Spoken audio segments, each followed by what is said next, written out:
Oh yeah, I can't touch this, huh? Hello. Oh, I don't know. Can you hear me? That's not good. That's not good. That's not good at all. Okay. This is... Okay, can you hear me? Okay, I'm gonna do my best not to touch the microphone, but this is precariously plugged in. Okay. Okay, cool. Okay, cool. Cool. Hi, how's everyone doing? Hi. Hi, Pia. Hi, Morty. Hi, everybody. Hi, Nat. How's it going? How's it going? How are you guys doing this Sunday? Hold on, my husband is being so loud. Let me close the door.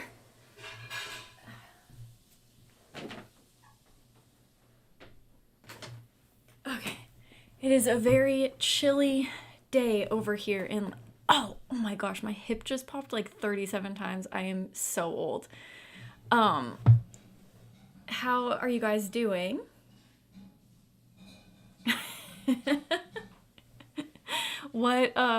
What monster smut book?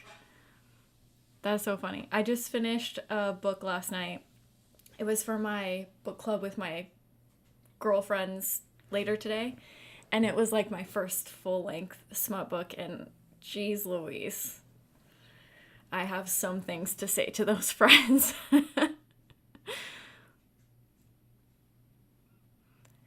What's everyone reading? What's everyone currently reading?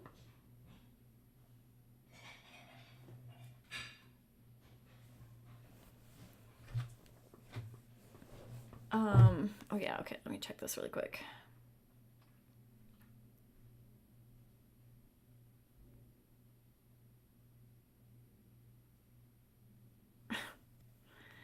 Oh, Brian. Anyways, okay. Okay, now I have to look up, you guys know I have to look up this smutty book. This smutty monster book. Oh, yeah, it looks pretty. Looks like a monster smut book, that's for sure.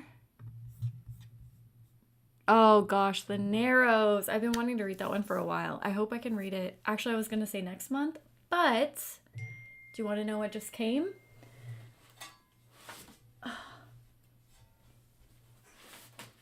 For Christmas, my best friend got me a signed copy of Ronald Malfi's new book. This guy just came out this year. It's called Senseless. And from the people on Patreon who have read it, they say that it feels like film noir, kind of different from his other books. So I'm very excited to read that one too. So that one I will be reading this month. I don't know if I'll get to The Narrows. Hello, Richard.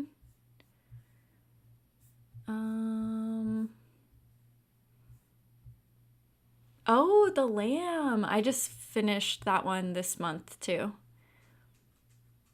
Hello, welcome.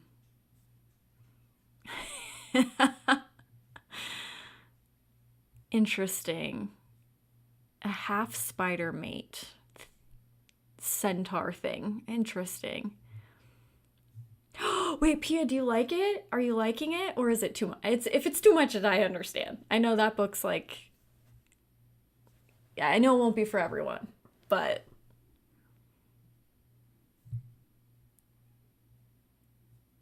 Oh, I haven't heard of this one. In My Dreams, I Hold a Knife. That sounds fun. I always love looking through what you guys are reading. So a lot of the times I've never even heard of them. Oops. Oh my gosh. Wait, you read my mind because I was going to suggest A Head Full of Ghosts for next month's book club.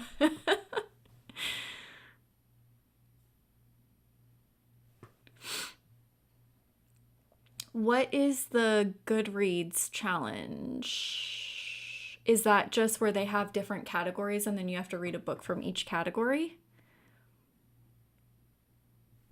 Oh yeah, I think so, because I think I've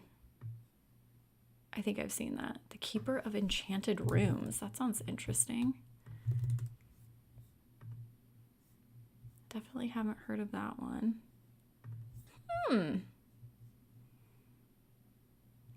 When the Wolf Comes Home. I haven't read that one either. Guests. Haven't read that.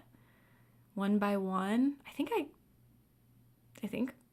read that one. Sometimes I go on Goodreads and I just read my husband off the list of books of the people that... Oh, no, I haven't read this one. Wait. No. I read a different Frida McFadden book. It wasn't this one. I think it was called something else. Anyways, I was reading him off the titles of books the other day, and he was like, interesting. Oh, you guys liked Senseless? I'm very excited to read it this month. Oh, interesting. I have nightmares constantly from the books that I'm reading. Yes. But a lot of the times they're not like probably what other people think of when they have nightmares. A lot of the time it's like me watching a horror movie play out. I don't wake up stressed or anything. But sometimes I wake up and I go, oh, that was really messed up. The last book, The Road. I read The Road and then I had some crazy post-apocalyptic dreams and I woke up and went, oh, okay, let's not read right before bed.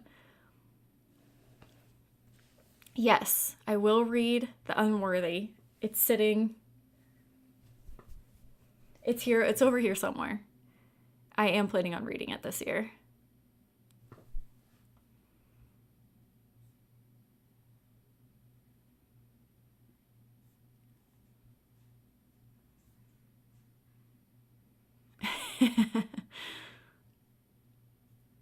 Oh, I'm so glad you're liking it. It's so hard to talk about books like that because, I want to recommend that book, but also I understand that it will not be for everyone, But man, that book like changed my life last year, not to be too dramatic, but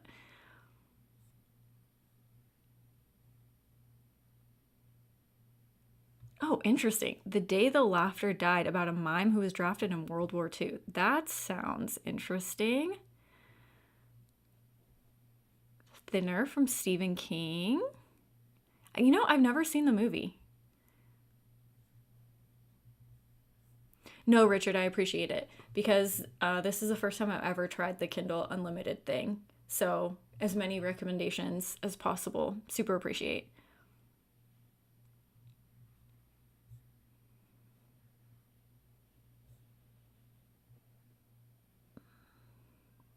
Yeah, I saw those, but I didn't quite understand how that the challenges worked. I was looking through them, but I couldn't figure it out.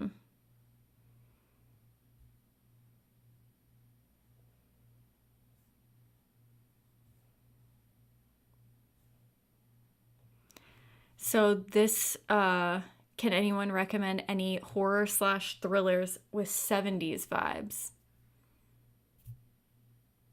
I cannot think of any off the top of my head. It's so funny, people message or they'll like DM me or something and be like, hey, can you recommend a book like this? And I'm like, oh, this always throws me off. I have to look at my bookshelf and sit and think about it. I'm really bad with suggestions off the top of my head.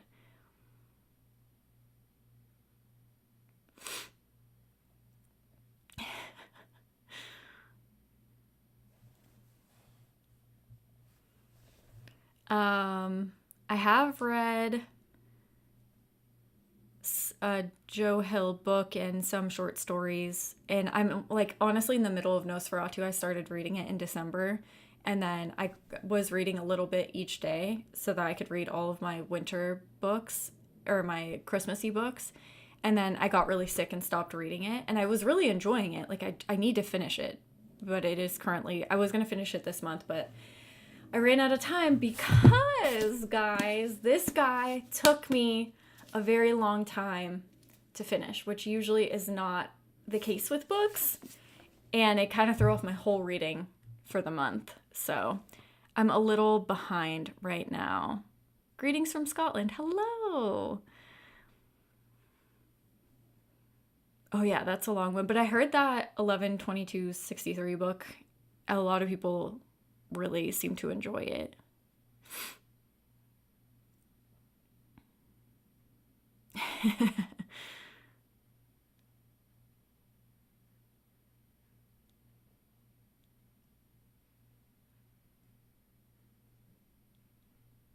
Oh, that's interesting. Clive Barker for the 70s, 80s feel. And from Ireland, hello.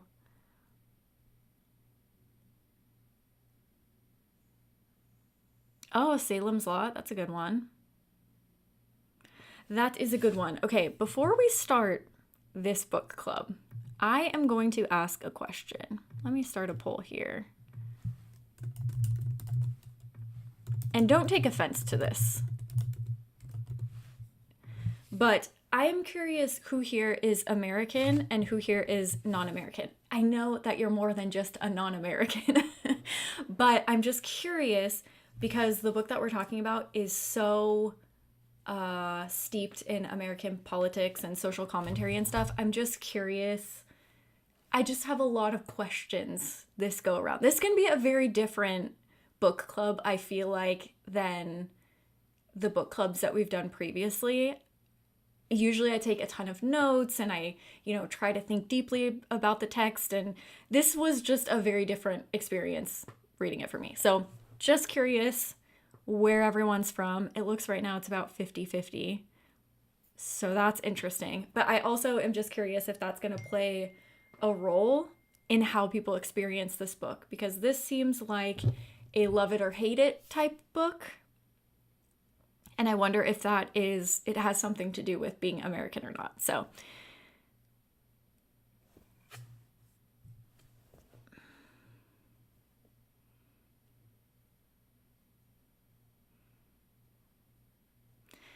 that's totally fine, Richard. Yeah,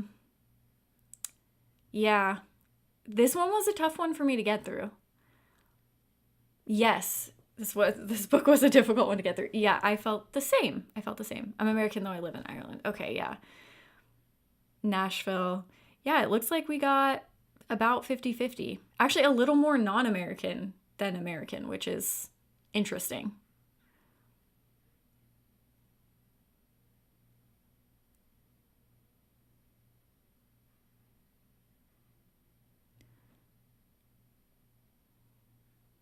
Okay.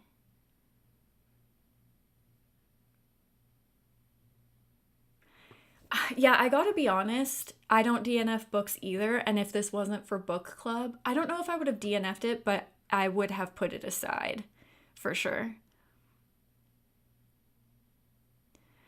Yeah, yeah, that's unfortunately, it's kind of, yeah, I don't know.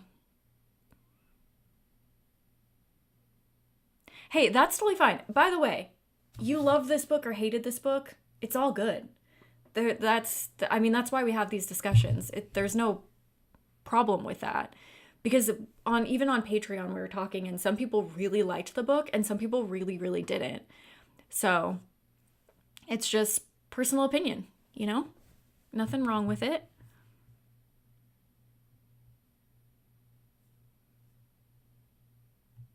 Interesting. Okay. Yeah, it seems like there are a few people who didn't love it.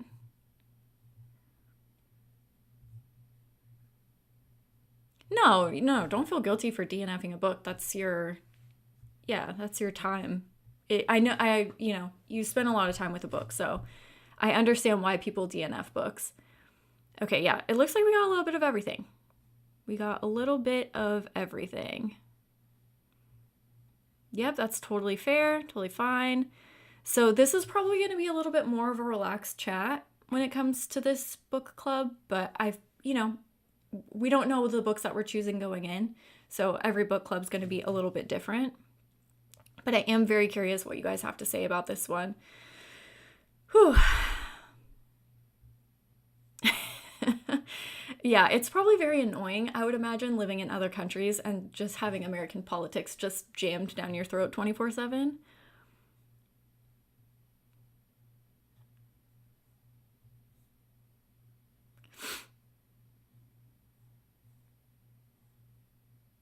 Yeah. I know that's kind of how I feel too. I always feel the need to finish a book when I start it. And like this book, if you guys did DNF it, the ending is actually did kind of surprise me. So the ending I would say was interesting. But anyways, before we get into this topic, I'm going to do my best for this not to be a political debate, obviously, but you know, it's definitely about politics, so I'm sure politics are going to come up. But I'm going to try to keep it to the book. That being said, going into this book, I had a feeling I wasn't going to love it because I don't particularly love modern political books. A lot of them are they're mostly very polarizing, very like, we're the good people, you're the bad people type of books, and they're less metaphorical and more surface level. And I like more metaphorical type books. So going into it, I was like, okay, this probably isn't going to be a book for me. So I already knew that going in. And then I read the book and I was like, guys, I have so many questions. I have so many questions. There's so much I'm curious to know your thoughts on.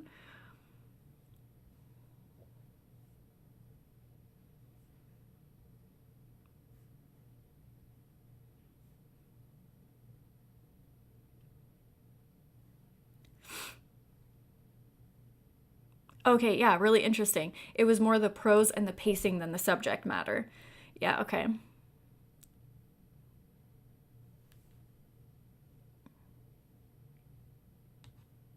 Wonder if it would have been better as an audiobook. I don't know, man. I don't know. Okay, here's another thing. It got very repetitive for me. Yeah. Yes. Okay, so and here's the interesting part because I felt the same way. I felt like a good portion of the book was very repetitive. And then I was reading through the reviews because I was really curious because a lot of people seem to really enjoy this book. And somebody had said that it started out as a short story and they really liked it as a short story. And then it was made into this longer 400-page novel, and maybe it would have been better suited for that. I feel like it took on a lot of a lot of different subjects that I feel like didn't quite piece together the way that I would have liked. And also, maybe I'm just, dumb and missed the point of the book. That's completely an option too, which is, again, why I'm glad we're having this conversation because I have a lot of questions. Yeah, okay. Seems like most people kind of felt that way. Okay, kind of giving Black Mirror. I don't know if I've ever seen Black Mirror, but I kind of get like the concept of it. I wrote like, it felt like hold on, let me see. Let me pull up my notes. I felt like it felt like Requiem of a Dream or Requiem for a Dream? Requiem for a Dream for like the digital age. When you see everybody losing their mind from different things, that's kind of the feel that I got. Maybe Black Mirror is like that. I'm not 100% sure. Um,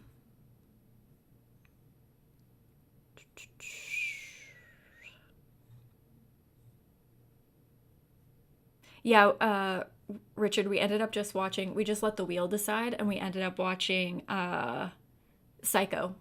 It picked a perfect movie. It was a nice movie night.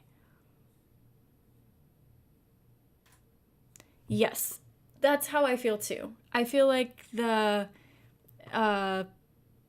okay, yeah, exactly. And nuanced. Like everything is nuanced, and I just feel like a lot of that is missed nowadays. Like no one understands nuance anymore, and it gets frustrating. But yes, I 100% agree with you. I like more metaphorical. You dig under the surface. You make your own meaning, and you're not being told what's right from wrong in a book. Like a lot of the times it feels more like I don't know. Yeah, I don't know. But yeah, I am curious what the short, like how different the short story was.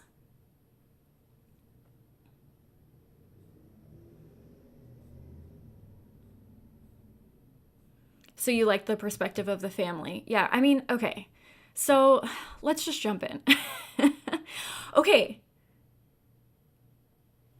I think social commentary and politics are better dealt with subtly, more allegorical. Yeah, I couldn't agree more with you guys. Another thing is, for me, the mix of politics and social commentary got me confused. I mean, I guess we'll start from the beginning. I don't have like super structured notes like I usually do, kind of just comments jumping all over the place. But, oh, is there anybody here that hasn't read the book, that's just here to hang out? That's completely fine. But if you are here, I want to give kind of a synopsis of the book before we jump in. Or maybe I will anyways, just in case people who aren't watching, who watch later or whatever.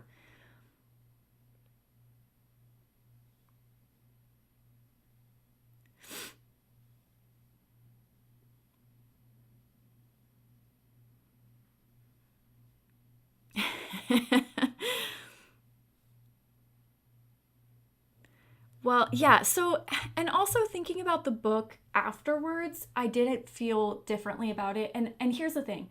I feel like there was so much going on in the book that the weird things I didn't stop and think about. I was just like, okay, that doesn't really make a whole lot of sense. I'm going to stop this poll here. So it seems like we've got like pretty close American slash non-American. Can you get out of here?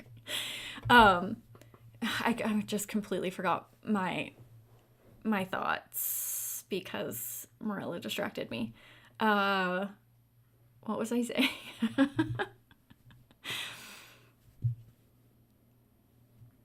Oh, what the heck was I saying? Okay. Anyways, I don't know. Okay. So basically, this book, it begins with this man. He is having trouble contacting his mother and father. They're getting kind of sucked into the right wing political news and becoming a little bit more uh, bizarre with the things that they say and their rhetoric that they're reiterating. It's kind of concerning one of the sons. He can't get a hold of them, and he goes to their house to find them like almost possessed by what they call fax news. I know, so clever. um, so,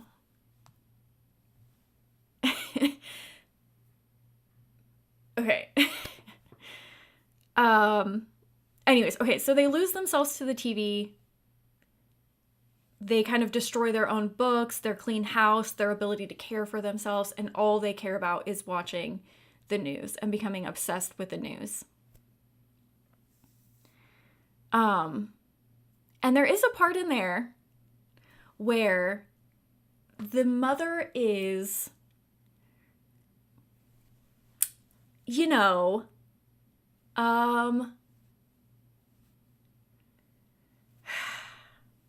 okay, let's just get into it. Why does the mother become sexual to her son? Like, to me, this was like some of the weird things in the book where I'm just like, but what does this have to do with being a Republican? Like, I didn't understand if it was there just for shock value. I didn't understand, like, I really had a hard time grasping some of the concepts. I thought it was funny when she was being sexual towards the TV, because I always make comments about how people are like so overly obsessed with politicians that it, like, that kind of made sense to me.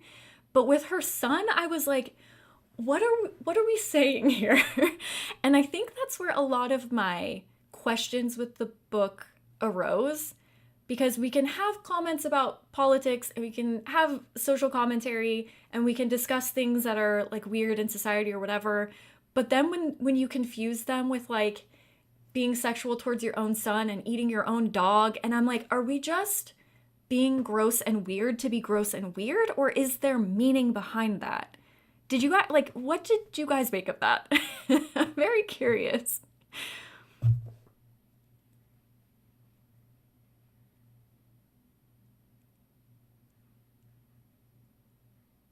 Okay, this is, yeah, I mean, this is also an interesting comment that there's zero nuance in influencer messaging. So, it does make sense. So, yeah, that's another perspective for sure. Okay. Yeah, so there's definitely some people that haven't read it. That's totally fine.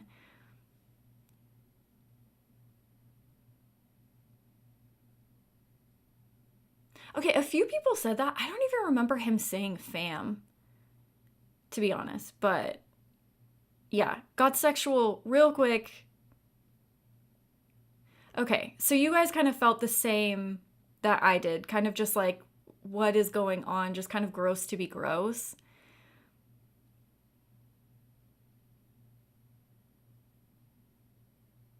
Okay, okay. I was just curious because maybe we're missing something, and that's completely plausible, that maybe there is something under the surface that the writer was trying to say with certain things that I just completely missed. So I don't know. But that was one thing where I was just like, okay, a little confused, but all right. um, I do like, I mean, there were things I did like about the book. I did like when the son goes back home, he does kind of revert to his child self, and like he's calling his mom mommy and stuff. So I thought that that was an interesting choice, and I liked that for the character. So for those of you who haven't read the book, that's how the book starts. He goes home, he sees that his parents have kind of lost their minds, and then after the weird sexual thing with his mother, and after he fights and I think he kills his dad, but I don't think he kills his mom. He kills some of them, one of them, maybe both. I don't remember. But after that happens, it switches perspectives to his brother and before this happens.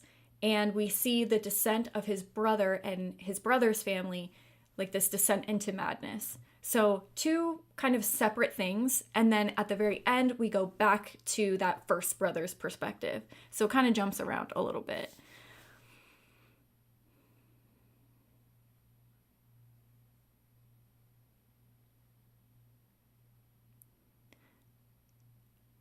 Yeah. Well, that what you're asking, why that brother commits those acts does make sense. I don't know if you're American. And again, like this is it's kind of weird, right? Because I don't know who all knows the rhetoric that's being discussed, but there were a lot of right wing people who were denying a lot of those instances. And so I think that in that case, that's why. I mean, I don't exactly understand why he chose to do that, but I get why he was fed the rhetoric that those things weren't happening because that has happened in the past. Sorry, I know I have to be kind of careful with some of the things I'm saying, especially, you know, with that subject matter.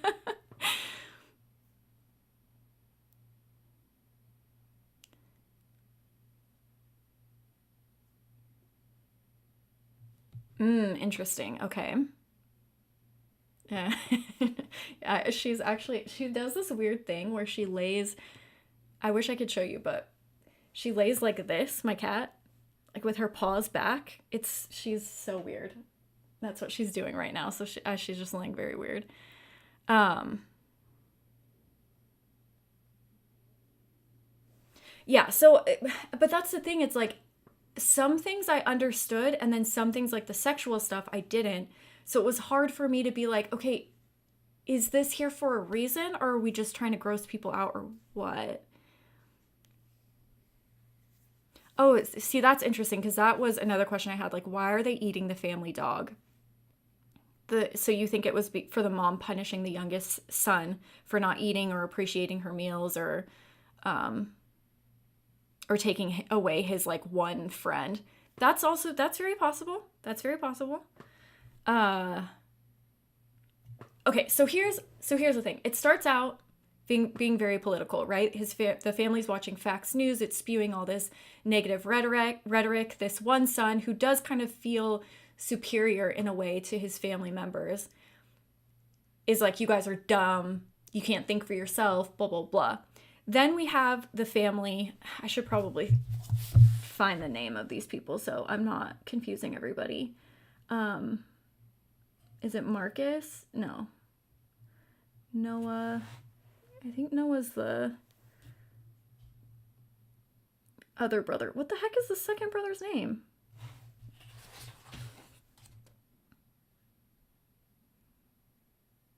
Okay, Caleb, that's got to be the son. I think Karen's the mom. What the fuck is the brother's name? Anybody remember the brother's name?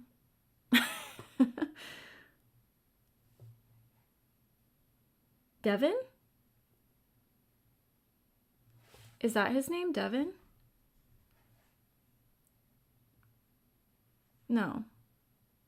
Who's Ash? Oh, Ash is the brother. Oh, wait, then who's Karen? Guys, I'm so confused. I don't remember. I thought there was a character named Karen. I think I just made that up. I think Ash is the second brother. Okay, yeah. Okay. Okay, I think I just made up the character named Karen. I thought that was in it. Maybe that was a different book that I read. Okay.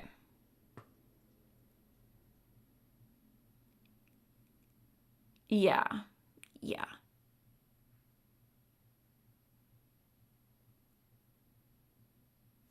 Okay, yes. So that is kind of what I was getting into, is that there are so many things other than politics in this. You have comparing your lives to others online, dealing with insecurities, the dangers of scrolling, social media in general, paranoia, fear mongering, porn addiction, diet culture, parasocial relationships, and even like the dangers of influence.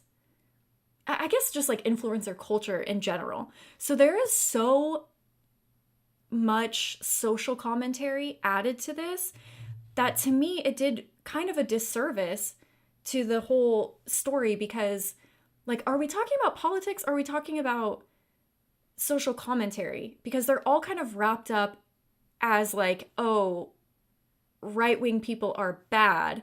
But then you look at these things and you're like, well, these like, obsessed with diet culture and things like that to me is more left-leaning LA-based people. So to me it was confusing why those two things were even together. Did you guys feel like that? Or did you feel, because I get what you're saying, like you enjoyed that aspect of it. And I did like watching the family descend into madness, and they each had their own vices that they kind of lost their mind over, lost themselves too.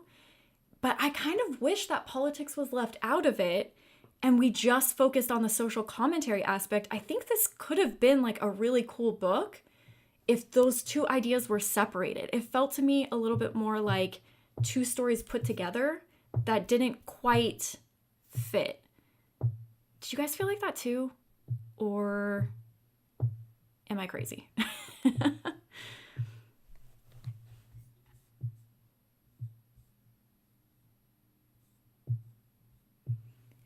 Um,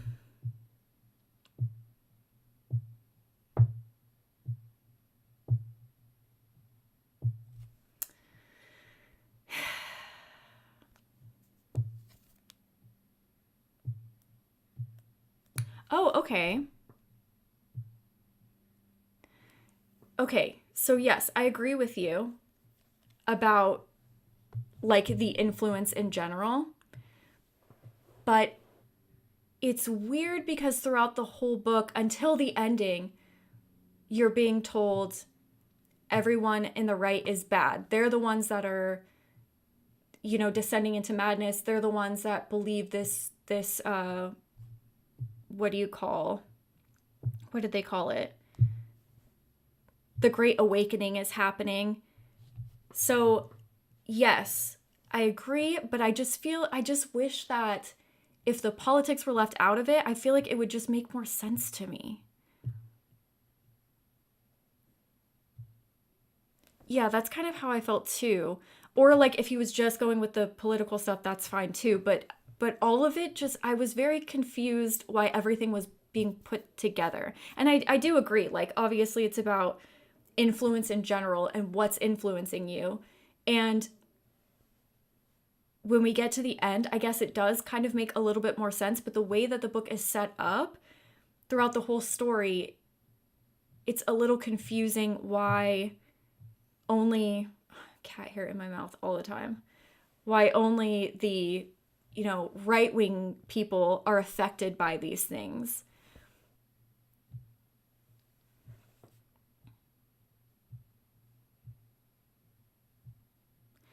So yes, and I also agree with that too, that I did think that that was funny too, that he was making comments like that. But for me, it was like,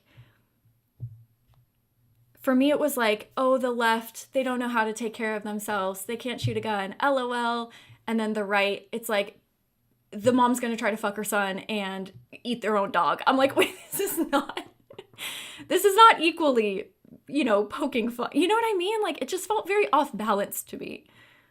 But then again, it's told from his perspective and it's meant to, and that's kind of the point of the story. So yeah, I don't know. I don't know. And here's the thing. There are some cool things in here. Like, I did like when the father was thinking that life was what was happening in the TV, and he kept talking about real life and adjusting the pixels of real life, and he needed to sharpen the faces of real people. And I did like, also, there's one scene where he becomes the actual chair, like the lazy boy. And I thought that that was kind of cool because I'm like, okay, to me that makes sense. To me it represented him becoming his father, like this symbol in his head that represents his dad sitting in this chair watching the news, and he's kind of following in those footsteps. So there were things that I felt like made sense, and then there were other things I was confused about. But there were some things that I did like, and I did like those things, and I did like watching the family descend. But did anybody else have onomatopoeia overload in this book?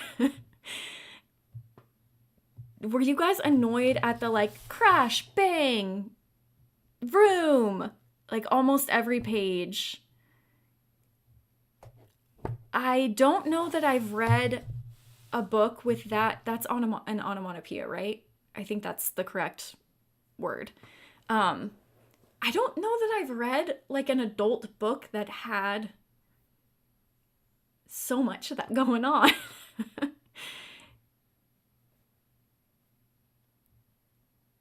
Did anybody like that? Did that add anything to the story? I'm curious if that had to do with them kind of reverting back to childhood. I don't know, but then it wasn't even with that brother, and it was kind of all over. When it was just the brother, I thought, okay, maybe it's because he's reverting back to childhood and that's a very like childlike thing. But then when it happened to every character, I'm like, okay, what is happening?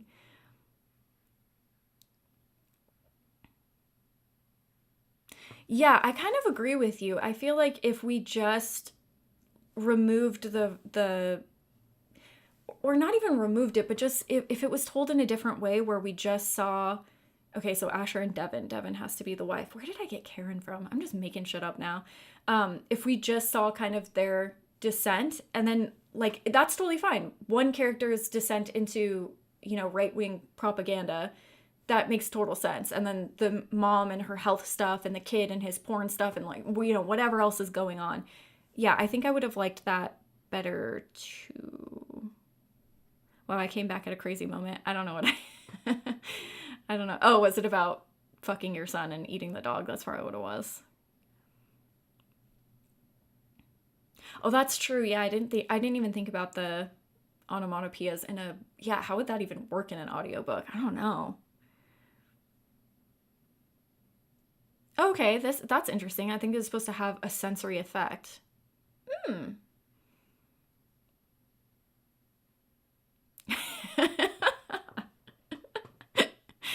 Yeah.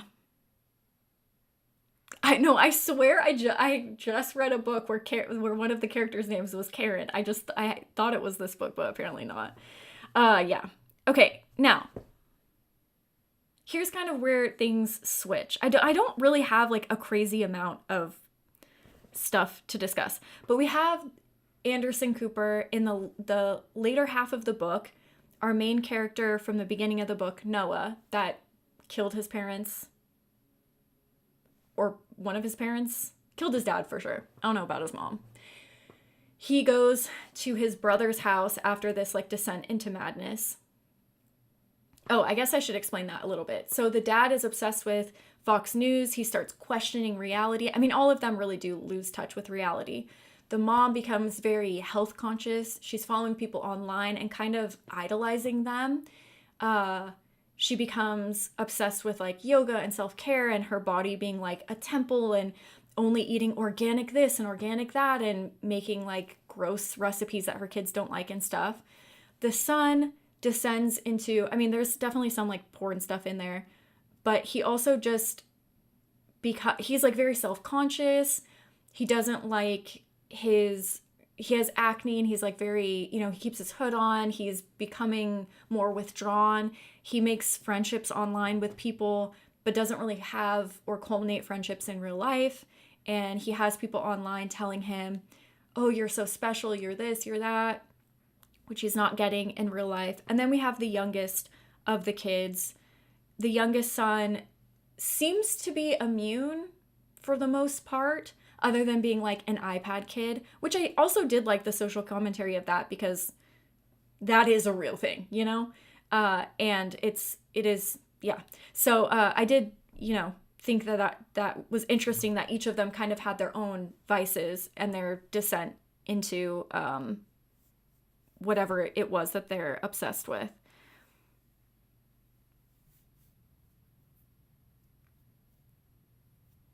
Interesting. Ooh, they live vibes. Well, certainly the like I can see what you're saying. Kind of like I mean, we have our stages here. We have impression, repression, obsession, depression, oppression, possession. So it is kind of like the state of being influenced by outside factors. So I could see kind of what you mean by that, by they live.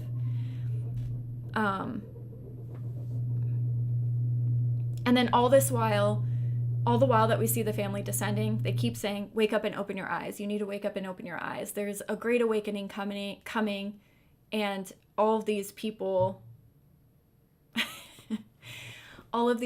are going to be part of that great awakening. And then, they also eat their dog. I mean, we touched on that, but the mom ends up eating their family dog, which some of you found meaning for. So that's a perspective that I hadn't really thought of. It was kind of like the little kid's last connection to something outside of the family unit. So that is interesting when you stop and think about it. Obviously not a fan of dog eating in my books. But yeah, that is an interesting thought.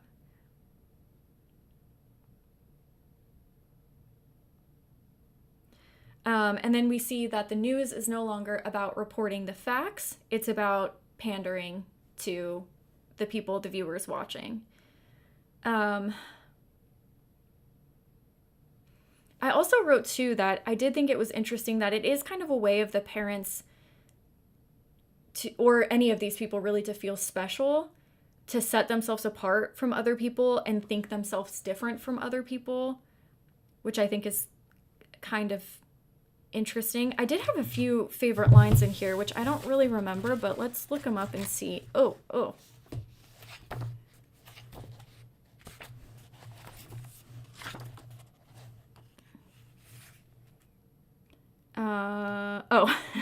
This says, gee, Marcus, I didn't mean to saw your ma's head off. Sorry, big guy. No hard feelings. Okay, this actually did make me laugh. I think this was my favorite quote of the whole book. He does end up going to his brother's house and beheading the wife who is too far gone. And he's like jokingly saying that to the little kid who watched him behead his mother. Okay, that's pretty funny.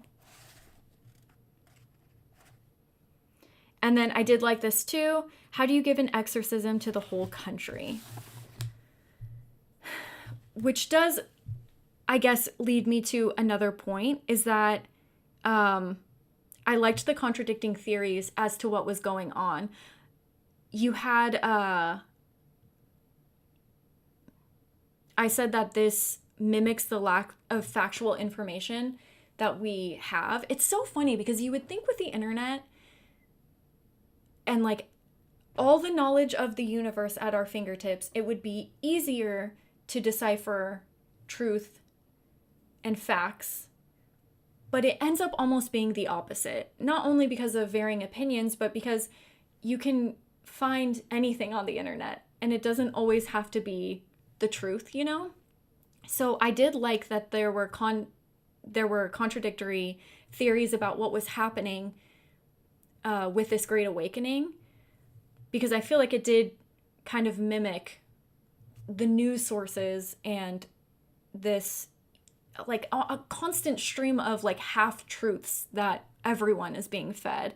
So there were ideas from demonic possession to like a virus that's taking over, from religious zealots you had, to like a man-made virus. You had all sorts of things.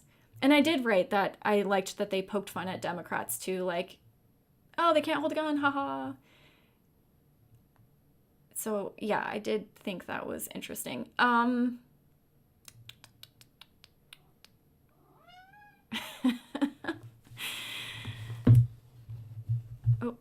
Oh, hello.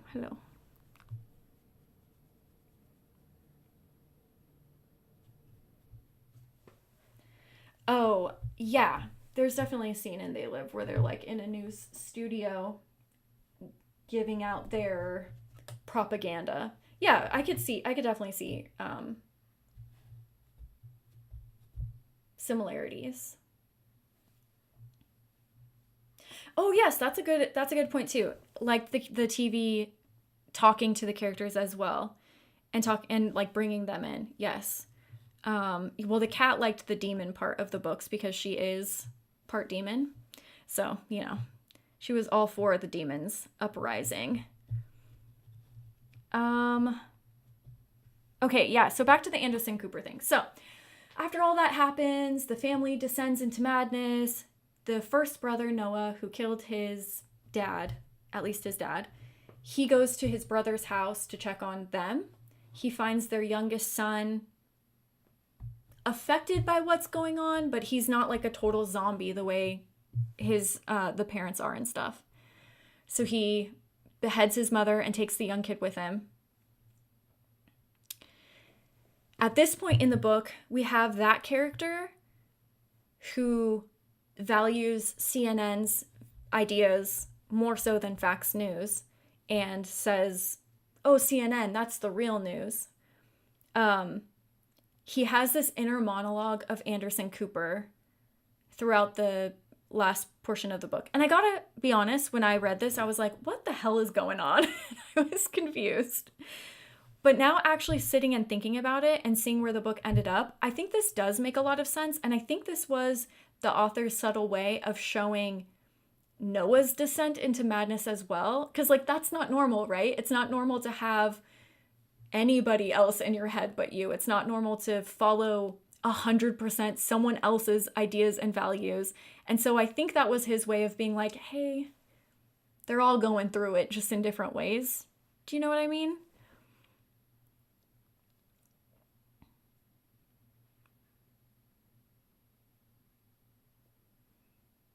Oh, that's interesting. Some similarities between 1984. Huh.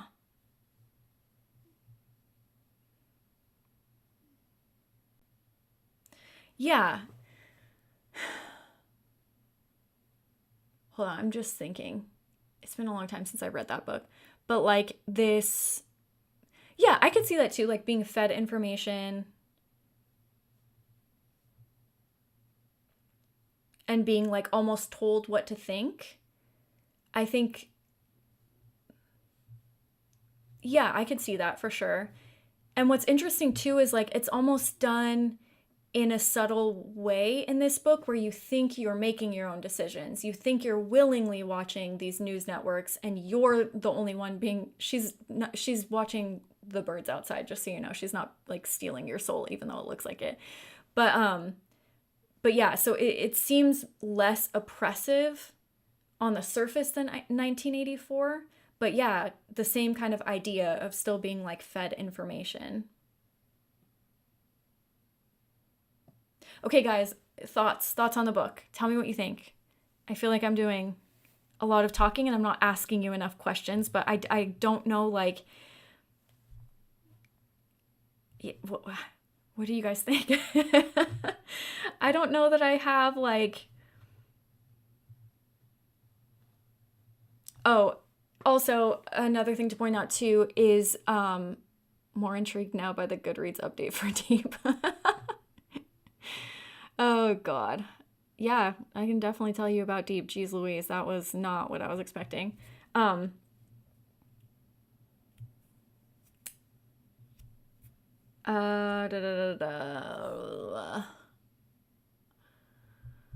was something else I was gonna say. Now I forgot.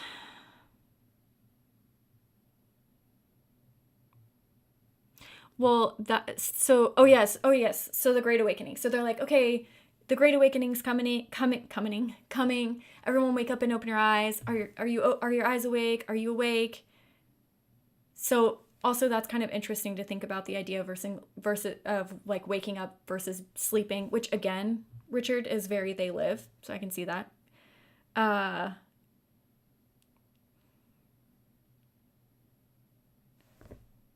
So then this like apocalypse comes, and it's these people who are awake that are causing the apocalypse, that are causing the destruction, that are causing the murder. And why are they having orgies? Why are they having orgies in the street? Can someone just explain that to me? What's up with the orgies? Why the orgies? Any idea on that? What did you guys think of the ending? Because it seemed like most people liked the descent into madness and seeing that. How did you guys feel about the last part of the book? Which, by the way, I did like the videos of the creepy things happening. I thought that was and honestly, probably one of my favorite parts of the book was watching all the videos of people losing their mind. But what did you guys think about the ending, about this apocalypse, about the people having orgies in the street? Talk to me. What do you think? What's going on? And also, am I not giving the book enough credit? Maybe you guys have different views and liked different things about it. Tell me all your thoughts. What do you think, Marilla? She can't think about books because she is just thinking about murder. Yeah, she's got murder in her eyes.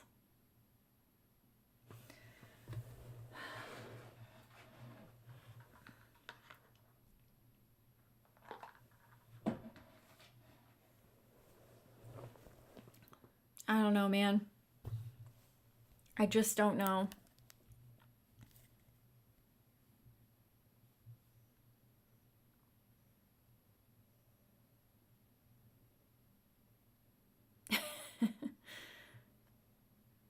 Okay.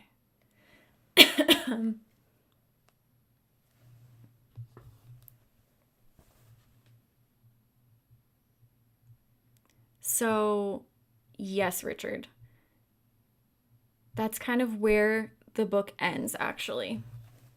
So you have these people who are trying to figure out, like that last quote that I read said, how do you exercise a whole country? Like, how do you get everyone back to where they were? And you know what? I probably didn't even freaking highlight it because I'm a big dummy. Let me see if it's in here.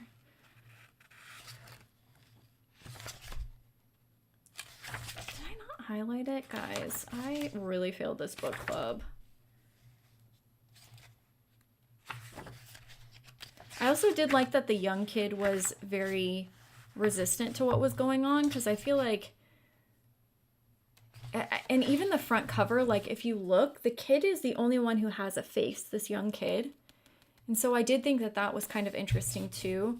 Like, sure, kids are susceptible to what's being obviously taught to them, But I do think that kids are the most like innocent, pure, kind of know right from wrong on a basic level.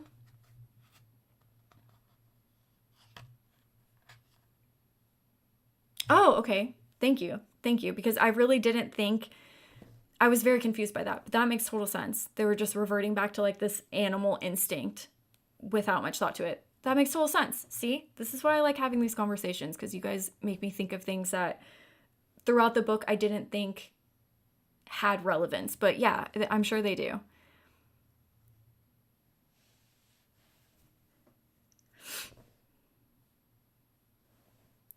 Yeah, it was hard. It was hard for me to really like sit and think about this stuff. Like I said, afterwards I'm like, okay, that makes sense and that's kind of interesting. And but yeah, I do agree that there was just a lot going on.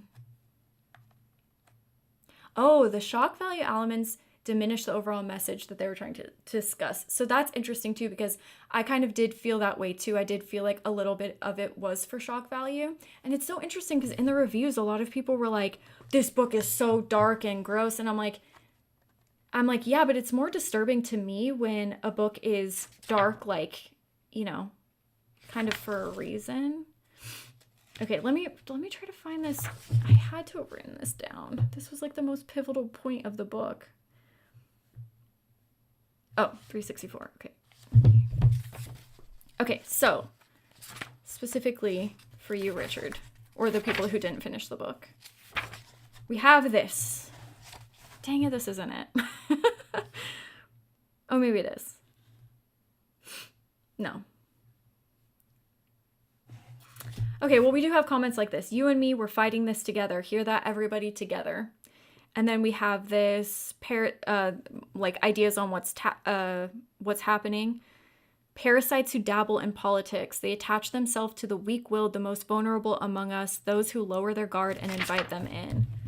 Where the frick is this freaking quote? 365? Oh, I already did that. 379. Okay, we're getting somewhere. Okay. So, then we get to this final, like... No. Totally fine. Like I said, it's all good. If you don't want to read it, that's totally fine. But there is a pivotal moment at the end here. Let me find it because I didn't highlight it because I'm dumb.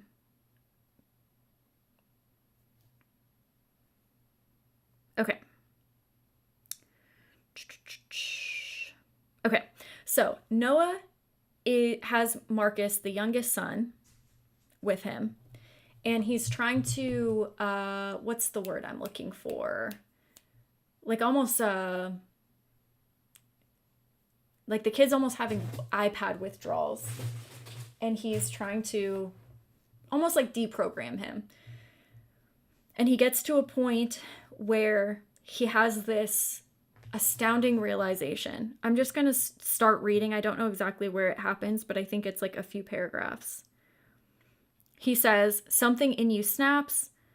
Whatever the last straw is, your civility, your decency, the thing that you believe makes you you, it's just gone. But let's be honest with ourselves here, okay? The civility never really existed, Noah. This is who you truly are. Underneath it all, underneath the skin. You stupid little miserable fuck, you're just like your dad, you know that? Your whole fucking family is what's wrong with this country. You're the ones pissing it all away. You and your guns, your pro-life, book banning, trans hating, body shaming, fucking twats. You're the worst kind of liberal, a self-loathing liberal. Who else would have the voice of Anderson fucking Cooper chastising them in their head? Your liberal values were a facade, a flimsy barrier between you and your own baseness. You are no better. You are worse. Know why? Because you believed you were better. You believed you were somehow superior to your brothers, to your parents, to half the country. You believe the shit you preached. You don't believe in anything. You have nothing. No values, no belief system beyond your own selfishness. You don't believe in God or the devil or any higher power. And you look down on those who do. You laugh at them, mock them. In your snooty pants superiority complex, you never had anything to call your own. No belief beyond what's right in front of you. You have always been selfish, empty, craven. You are the perfect vessel, ripe and ready. So, I think at the end, what the author is trying to say, which I would have liked this happening at the beginning of the book because, like I said, I don't really like political books, and I don't really like the superiority that comes along with a lot of like modern day political text. But I think this was his way of just saying, like, we're all susceptible to this stuff, right? Like it's not just right-wing media. Every news network is a half-truth. Every news network panders. Every political opponent panders. We're all kind of being manipulated. And it's not us versus them. We should be standing against that. What do you guys think of the ending?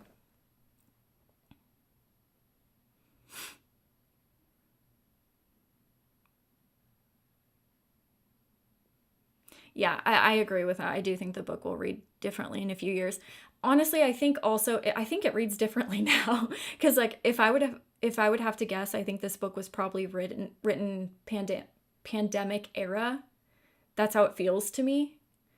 Uh Obviously, it probably takes like a year or so after final edits and stuff to get a book published. So certainly it was written a few years past. So yeah, I think even now, so it reads a little bit different than maybe, yeah, I don't know. It's interesting how quickly things change, but also how they stay the same.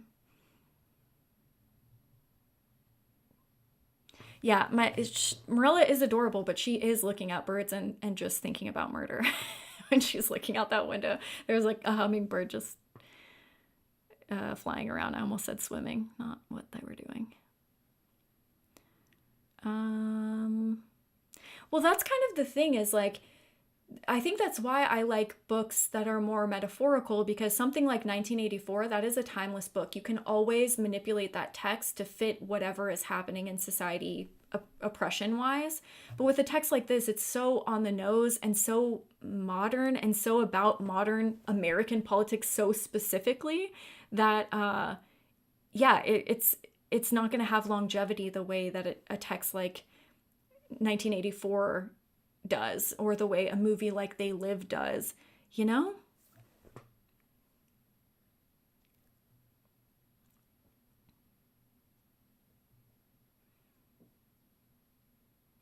I agreed, Nat. I really did like the ending too. I liked that,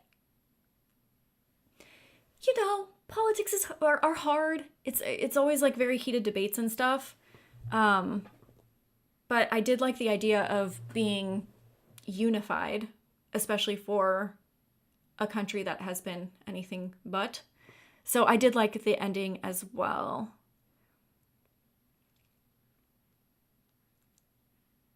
Oh yeah, modern day news speak. That would be an interesting book to read. I gotta read 1984 again. It's been a few years um since that. Could you relate to any characters or even like them? Just curious. I can relate to not myself personally, but like obviously because I'm American, and because of where I live and things like that, I see both sides of the political spectrum very closely. So I didn't relate to the characters, but I know these people, you know what I mean? Like I for sure see people on both spectrums who think that they're so much better than the other and so so focused on what they're being told that they don't stop to think for themselves, which is kind of a scary thing. I don't know if that answers your questions, but no, me personally, I didn't particularly like any of the characters. I mean, I felt bad for them, obviously, and bad for what was going on, and just bad that, uh, like watching that descent into madness, and yeah, I felt bad for them, but I didn't really like connect with any of them. I tried to have my own views and thoughts and don't closely follow. You know what I mean? Like I just that's what I was saying before. Like nuance is kind of lost nowadays with very specific groups.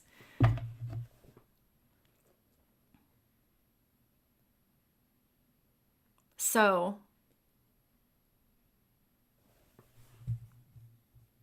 Uh-oh. Can you guys still hear me? I accidentally touched the mic. No matter what side you're on, the media can and wants to manipulate your perspective on the real world. And the book kind of mentions that. 100%. Yeah, I mean, that's exactly it. If you have any politician in your head that's telling you what to do, and that's what you're listening to, that's kind of terrifying. And yeah, it's totally true. And that's another reason why I don't particularly love politicized modern day books, because like I said, there is always some level of superiority. And like, you know, there's pandering on both sides, bud. There's half truths on both sides. And you have to kind of navigate that and think for yourself more so than ever. And I think that's kind of what this book was trying to say, which I liked. Like, don't blindly follow anyone. Hello, duh. Yeah, that's great. And it was, just kind of use this guise of politics to say that, but also social commentary too. Like even the aspect of blindly following people online, like those health gurus, and accepting everything that they say is almost like you're like a higher being. All of it is so dangerous, losing connection with society, with people, losing yourself. All of it is dangerous. So like politics aside, I do think that there's a lot of good messaging in the book. It was just a little bit convoluted for me.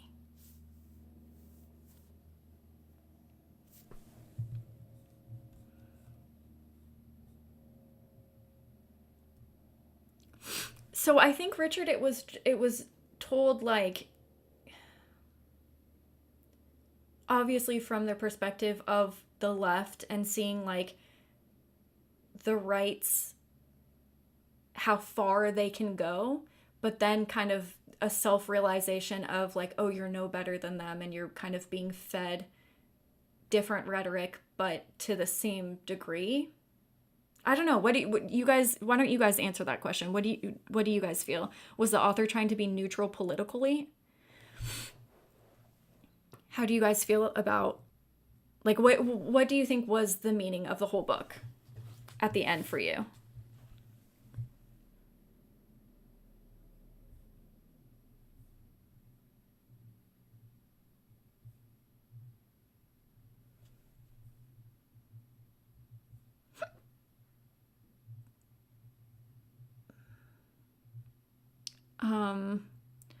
You would have enjoyed it a little bit more if it was set differently, with the family's descent as part one, and then the brother's discovery of his parents, or the aftermath. Yeah, I think that's why. I think it was just like a very big undertaking for a book. I mean, just thinking every political social issue that the US has to put into one 400-page book, it's a huge undertaking.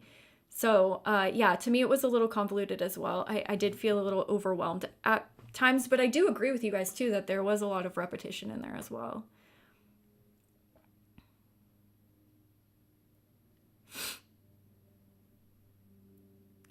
Yeah, I mean, I think that the horror was like used to try to show the dangers of what's happening.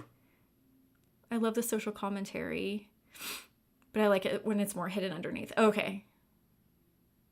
So you just don't want it so on the nose.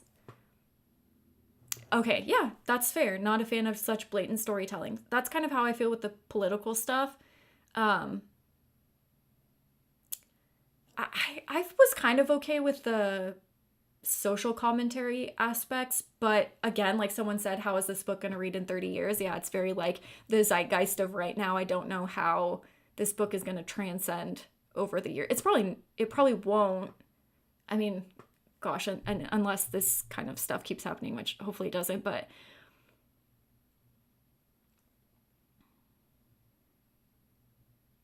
oh, okay. So if he was, it wasn't very well portrayed. So then what do you think about the ending? Do you think that's not what he was trying to say? Let me know. Do you guys have a different take on the ending than I do? I'm very curious about that. Okay, interesting. You don't think that the horror elevated the story? Okay, that's fair. Was he trying to explain how being influenced by the media or internet can be fatal? I think at its core he was taking on a whole lot of subjects and I think he was, I mean, just my interpretation, obviously I don't freaking know. But to me it was just more of like an equalizer. Like we're all in danger of being influenced and we need to remember that, and like there's a line in there that's like we're sticking together no matter what. So I think it was trying to patch that gap, but the issue is when you spend 400 pages going like Democrats can't shoot a gun, lol, Republicans fuck their sons and eat dogs, and then at the end you go, just kidding, we're all the same. It's like a little hard to, you know what I'm saying? From the quote you read, it seemed like the author was saying that the right is incorrect and that the left is weak. Yeah, so like maybe flaws in each. That could be. Yeah, and it's hard to have a neutral mindset. And I don't like being told, like that's my issue with a lot of like political books. I don't like being told who's good and who's bad. Like you show me the character, you show me what they're doing, and I will make that decision myself. I don't like being like, I don't like it being shoved down my throat. Oh, he's stupid, he does this. Do you get what I'm saying? And for whatever reason, that's just common now.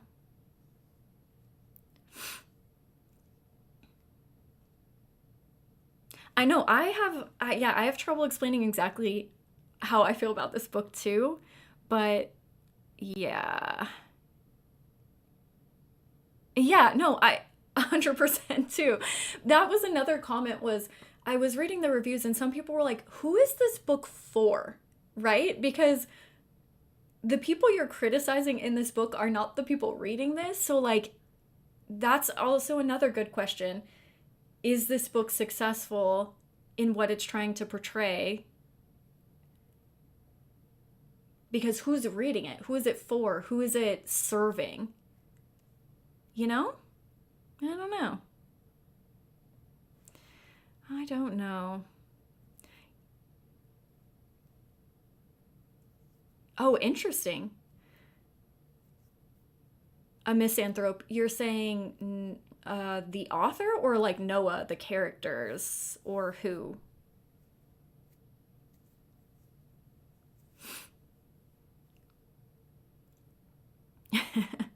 Hey, you know, after the pandemic, yeah, probably a lot of pent up stuff to release.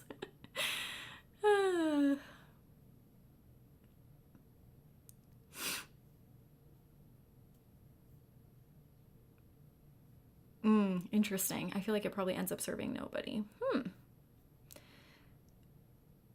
What do you think about how it would all end? Ban people from the internet, watch different news outlets. I think it's kind of just like bringing to light. Do you think Noah becomes a recluse? I mean, he certainly does withdraw from his, like he is honestly the first to withdraw from his family, which is actually kind of interesting. And then now reading that, and then like at first the Anderson Cooper thing, I was like, what is going on? And then I was thinking about that and I'm like, oh, that's like his own descent, his own journey into madness. And it may not be as extreme as eating your dog or fucking your mom or whatever, but it's still there, you know? And so I think it's more so like acknowledging, I don't know, for me, just like acknowledging that you're being fed the same propaganda or different propaganda, but in the same way as everyone else is. I mean, we all are all day, every day. It's just a thing, you know? And to, I don't know, try to think for yourself, try to not let others influence who you are, not lose yourself to that.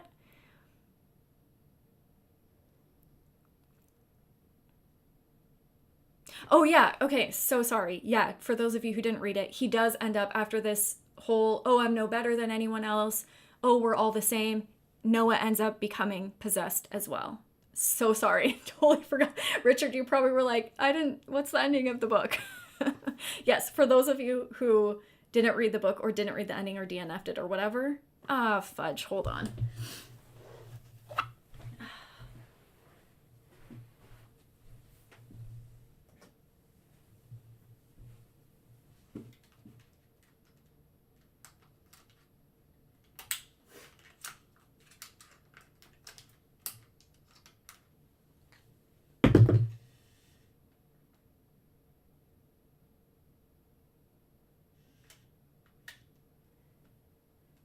Okay, I don't know where this was. Oh, okay, sorry about that. One of these days I'm gonna know what the heck is going on, but actually probably not. I don't know how people stream with their batteries not dying. I don't know. I'm not good with technology, guys.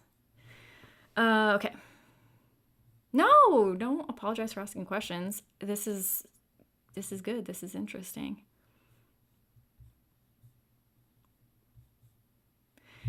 Yeah, so kind of, right? He puts himself between a rock and a hard place. Yeah, I don't know who would read this book and go, "Oh, I don't know." But people did like it, and it's not that I hated it.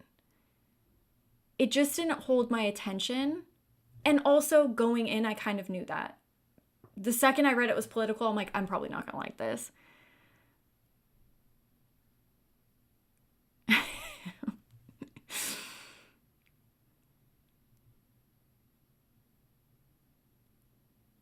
Yeah, I'm sure.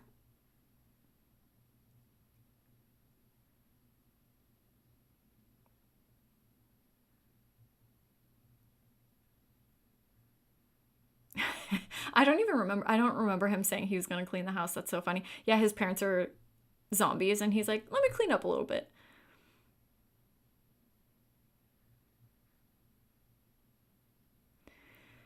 Yeah, it would be interesting. Like I said, I feel like it was a big feat to take on. And obviously, if you're talking about social commentary and political stuff, obviously it's going to be polarizing in some capacity. But I do have a lot of questions, and it would be interesting. And I do feel like, unfortunately, there was so much going on that I didn't really feel like I had time to sit and think about everything. And does this make sense or does it not? Like, even the dog thing, eating the dog, I'm like, why are people eating fucking dogs?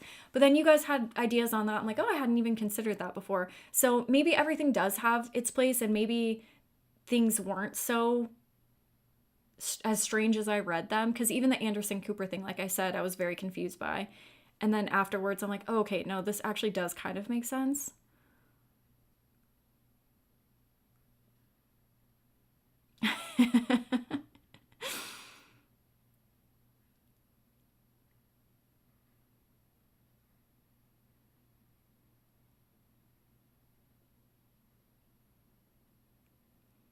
That is also very true. Yeah, certainly different political parties or whatever are gonna read this book differently. Yeah, it was a pretty, I, I would say weird read. Like, not at all what I expected to happen. But there are little snippets of people, for those of you who didn't read the book, little snippets of videos that are posted on TikTok or Instagram or YouTube or whatever, that shows people what people experienced during this initial apocalypse. And those were pretty interesting, and I liked that.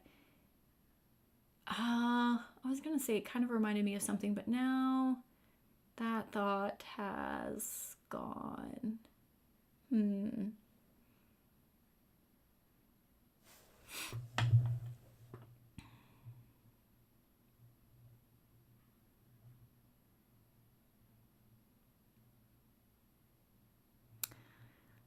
Yeah.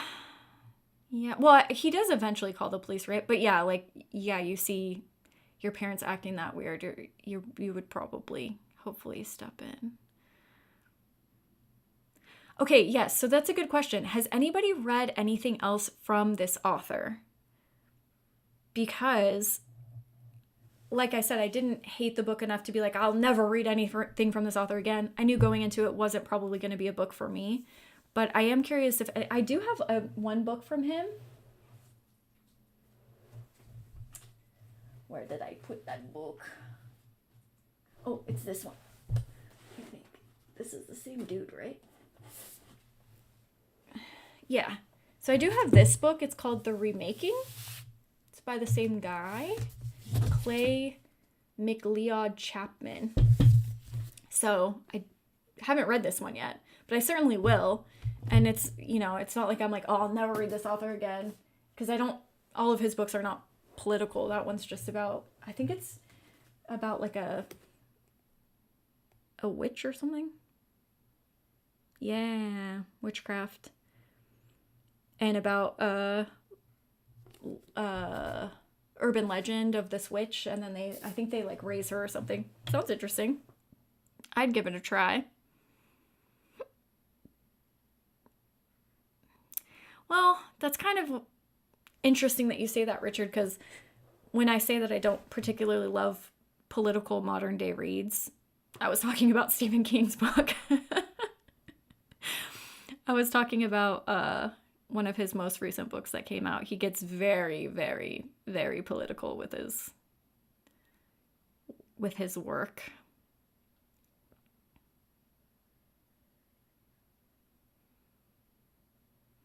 Yeah, that would be interesting. Yeah, I mean, I can't help but think that if you're very right wing, that you would read this book and be like, I don't eat my dog. Like, what are you talking about? I can't imagine that this would not piss off somebody who was more right leaning,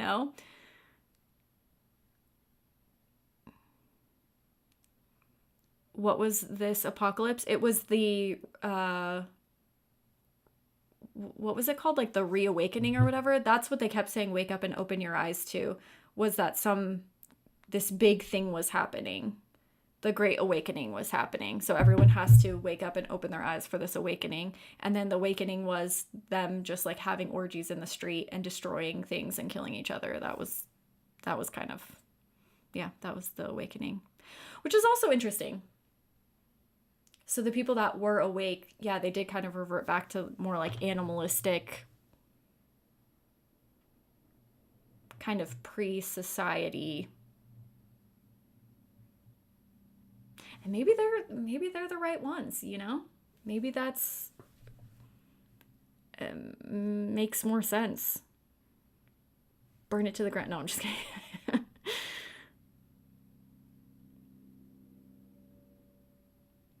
Yeah. I am surprised that a lot of you guys didn't like the book, because Patreon, it seemed very 50-50. And even the reviews it has decent reviews. Okay, so you have read something else from him. And did you like that book? What Kind of Mother? I've never even heard of that one.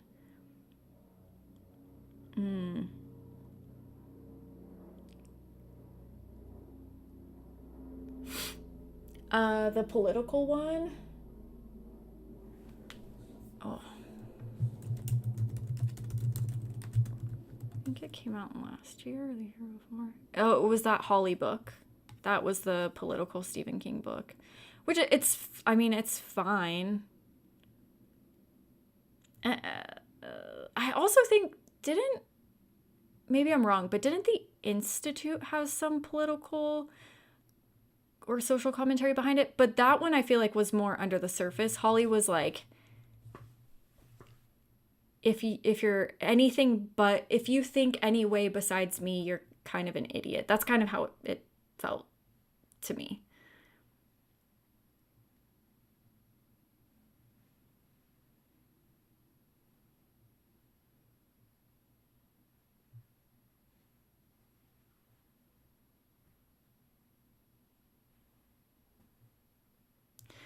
Yeah, I mean, truthfully, like almost a 400-page horror book is pretty long for a horror book. And I think, yeah, there's just so much going on. So much going on in this one.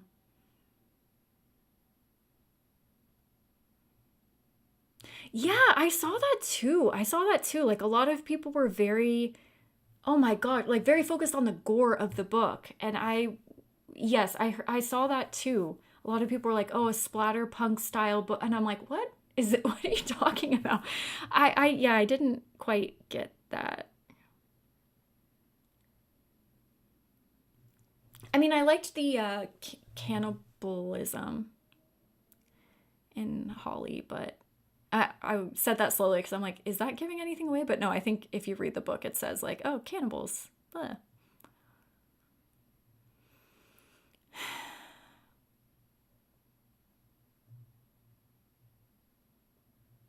Yeah, I would be curious if he uses onomatopoeias in every book or if that was just a stylistic choice for this one, because that would be difficult for me to get behind.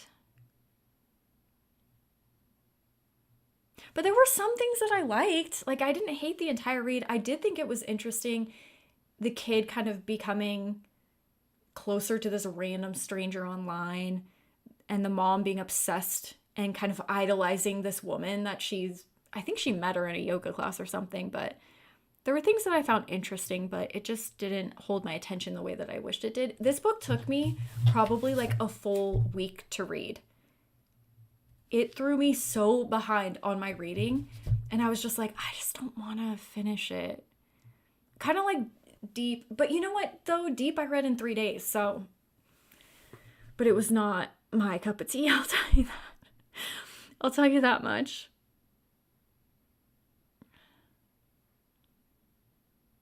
So, final ratings. Usually I do the liked it, loved it, but I want to know out of 5 stars, what was your final rating for Wake Up and Open Your Eyes? Very curious.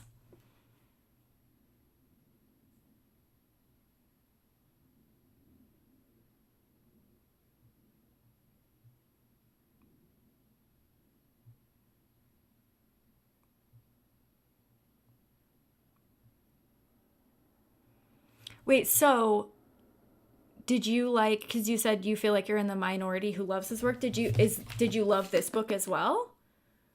Or you just mean his other stuff?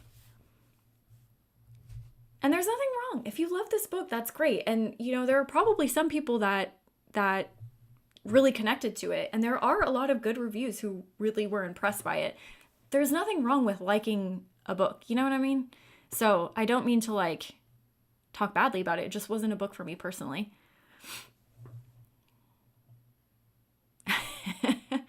Yeah, that's fair. The mom stuff was a little weird for me.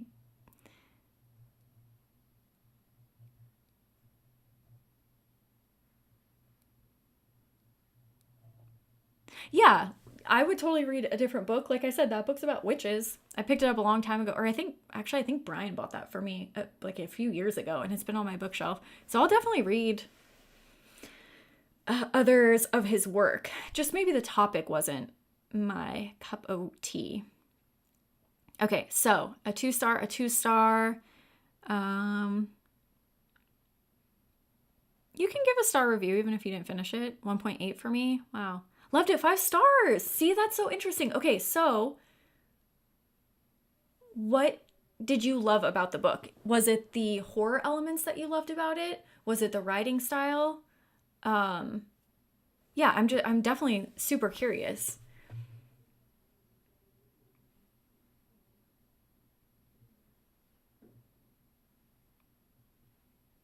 Yeah, okay, 3.5. It had its strengths and weaknesses, but overall kind of liked it.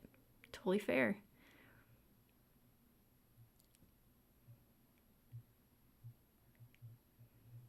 Mm,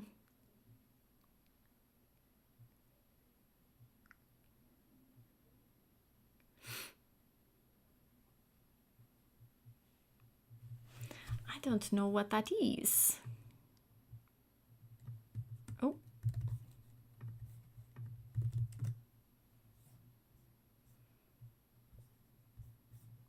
Forsaken. Is it Forsaken Tales? Is that what?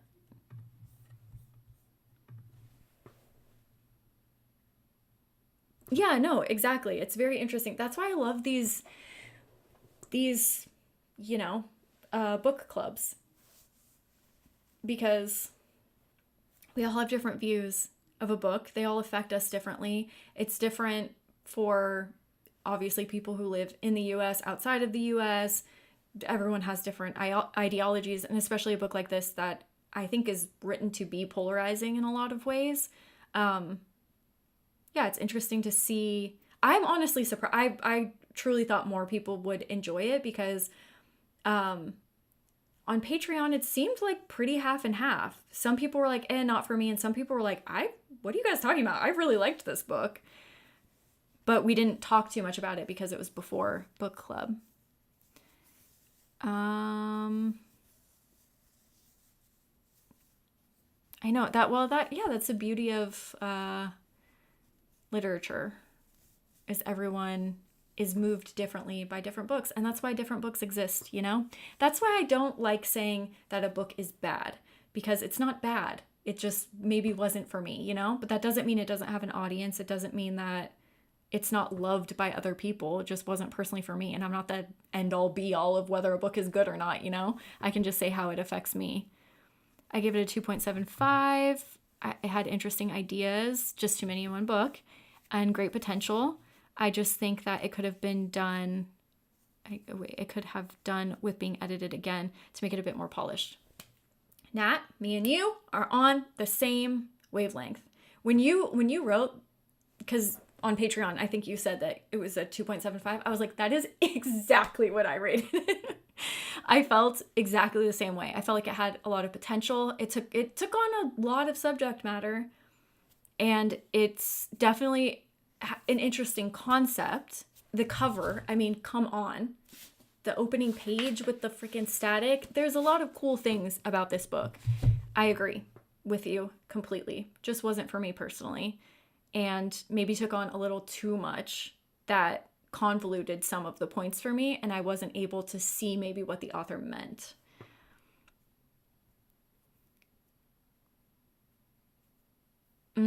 Yeah, totally. Everyone's susceptible to influencer culture. Yeah, for sure. Okay, yeah, so that's totally fair, right? I hadn't even considered that because, I mean, I know a lot of you are not American, but yeah, politics tear apart families, and these social issues tear apart families. Like, I have personally seen that as well, where like children don't talk to their parents because of who they voted for, or like huge rifts in families. So I can completely see somebody connecting with this in a stronger way if they have experienced something like that or seen it firsthand. So yeah, totally valid. I'm a super leftist and I'm thinking I'd love it. I don't know, because at the end of the day, it is just saying like, hey, we're all the fucking same. We're all fed the same shit. So I don't know. I really don't know. Maybe you would love it.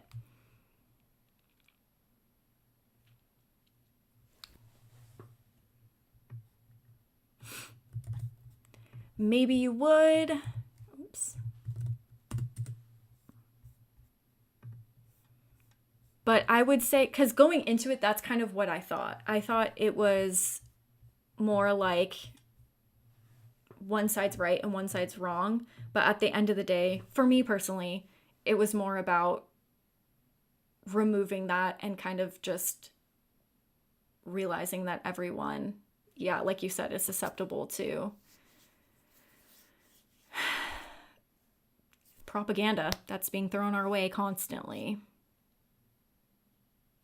Oh yeah, I think, yeah, Richard, didn't you show us the UK cover? And I was like, if you have a cover this cool, I understand that different countries do it because they think that it's best for, their country and whatever it'll sell. But come on, this cover's so cool.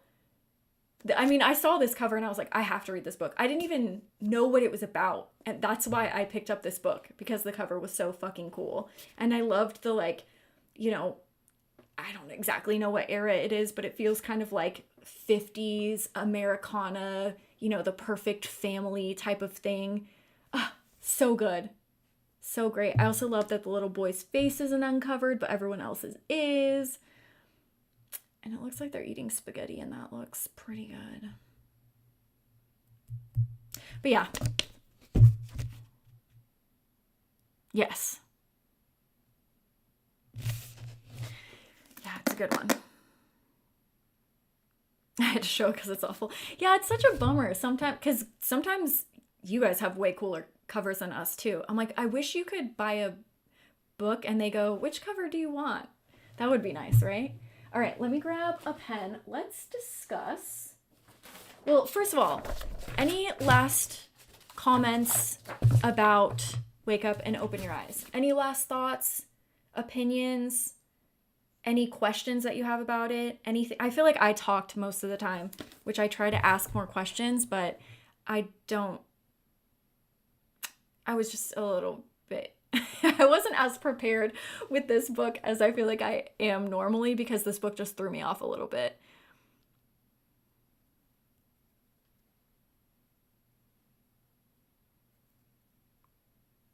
Yeah, so that's kind of what I prefer too, is kind of like when we all roll our eyes and go, politics, you know? Because, like, come on. We all know that no one actually cares about us, right? Like, we all know that regardless of who you vote for, nothing's going to get done. I think it's more and more obvious. So that's kind of how I feel too. But it does feel one-sided up to a certain point.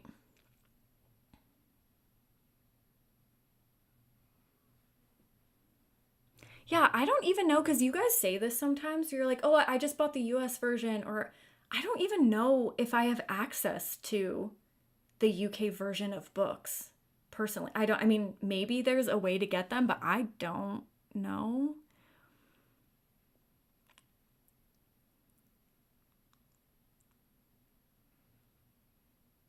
Yeah, maybe there is. Maybe there is. Honestly, I have a huge line of books to read. My TBR is just insane. But anyways, any last comments on this guy? Anything else you guys want to say, discuss with this one? Or do you guys want to move on? I don't know. Waterstones? I'm not sure what that is.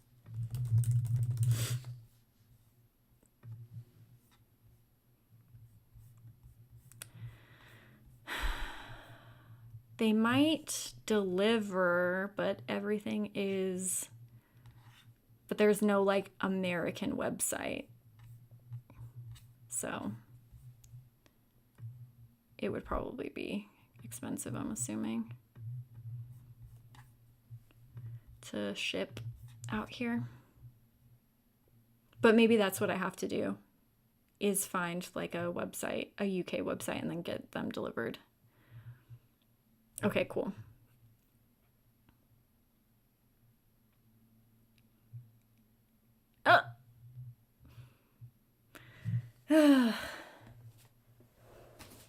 Okay. Let's discuss next month's book club. The only dude, where? I have a bajillion pens.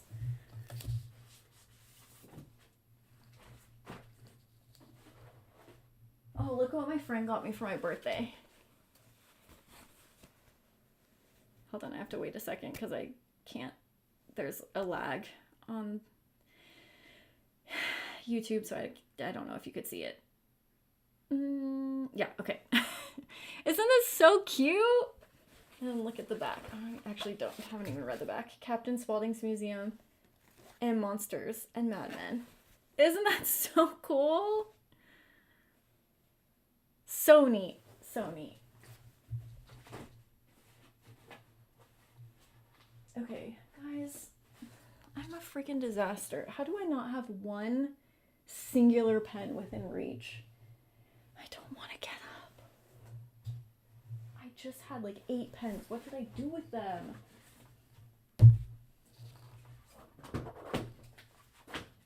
Nope. I also bought some new books, which I do have a book haul. I am going to try to get that out. I will try to get it out Thursday. I will do my very, very best. Guys, I seriously just had so many pens and I don't know what happened to them. Okay, before we do that, anyways, this guy, House of Leaves. If you're reading this along with us, I think we decided to stop at page 150. Oh my gosh, I can't read my own writing.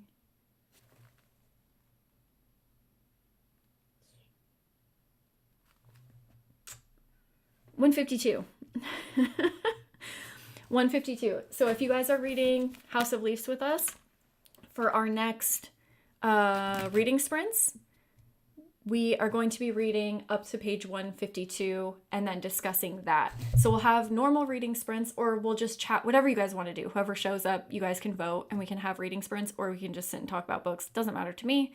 And then after that reading sprints or chat or whatever it is, then we'll discuss page 152 or page 80 to 152. But like, obviously we'll probably have to go back and stuff.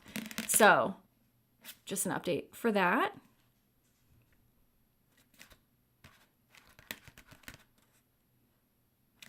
Do you guys not have Barnes and Noble in the UK? Is that only a US thing?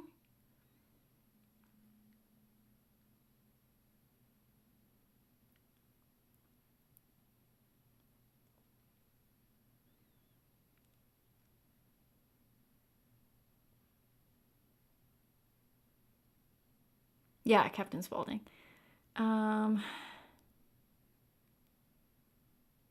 Yes, okay, so that is what I was going to say about the next book club. The only stipulation for suggestions for book club is I don't want it to be a 2025 book, because it's been harder for people to get those books, and I don't want people to feel like they have to purchase new books every month. So I want to pick an older book so people can get it from the library or get it on Kindle or, you know, whatever. I want there to be a variety so people don't feel like they have to go out and buy new books every single month. Ouch, shoot.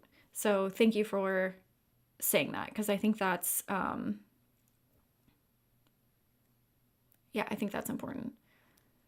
No, so House of Leaves is for those of you who are like new or whatever. House of Leaves is our December book club pick. We're just reading through it super, super slowly because it's a monster of a book and it's pretty intricate. And so we're reading like, I think 80 pages-ish a month and doing reading sprints and talking about what, like little sections of the book. So last reading sprints, we did page 1 to 80, and then this one we'll do 80 to 150, whatever. But I'm sure we'll go back and touch on those. There's that book is just, that's an interesting one.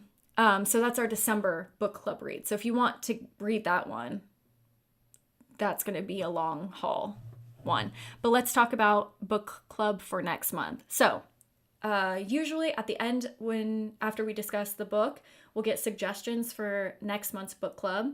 I bring those suggestions to Patreon, and then Patreon votes, and whatever Patreon selects, that will be the main book, and then I'll post it on YouTube, Instagram, and you guys will know what the next book club pick is probably by like Wednesday-ish. I usually give them a few days to vote over there.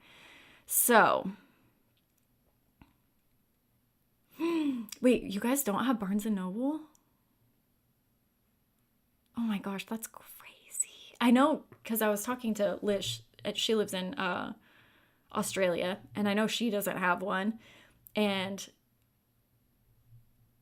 yeah, that's crazy.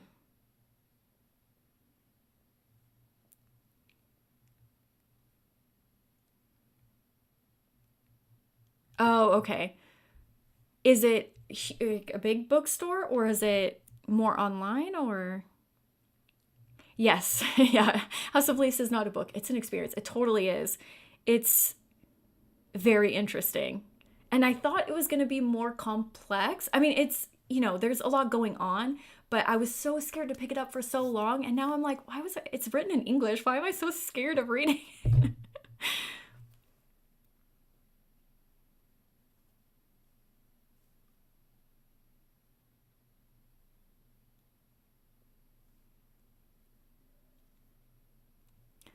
Okay. So, okay, back to my pen dilemma. Let me grab a freaking pen. Don't make fun of me. I'm still in pajamas, okay? It's a cold, dreary day here. No pants allowed.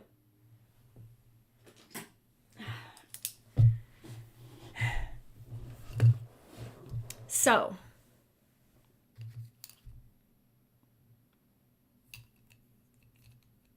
okay, The Traveling Vampire. Richard, is that another 600-page book? Are you going to kill us all?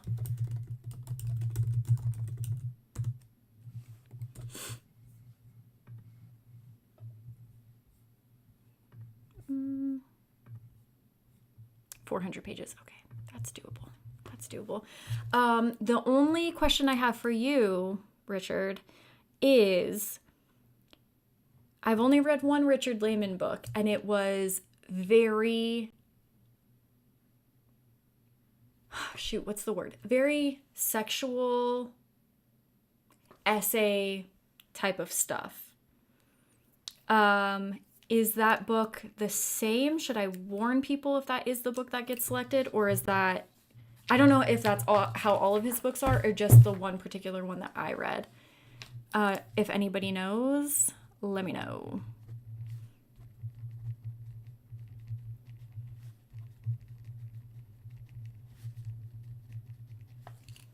Okay.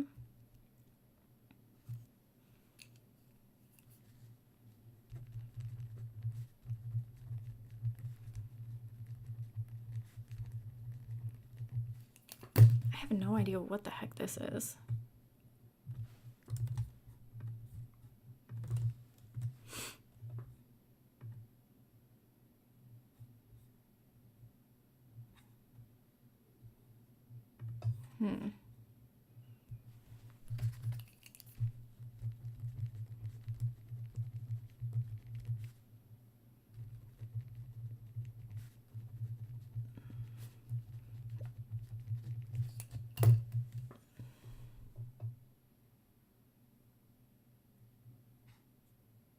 Oh, that is cute. Little cafes.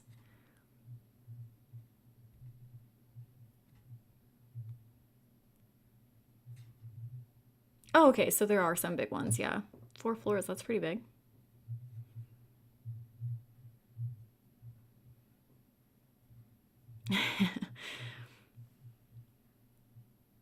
Okay.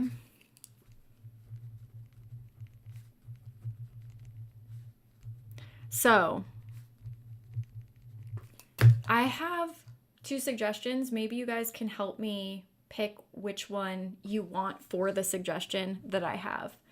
So, one, I wanted to read A Head Full of Ghosts by Paul Tremblay. I've read it before, but I think that it would be a good book because there's a lot of like open for interpretation kind of stuff in that one. It's about a little girl who starts experiencing weird symptoms, and her family gets a news network in to record what's going on, and she may or may not be possessed. It's creepy, it's fun.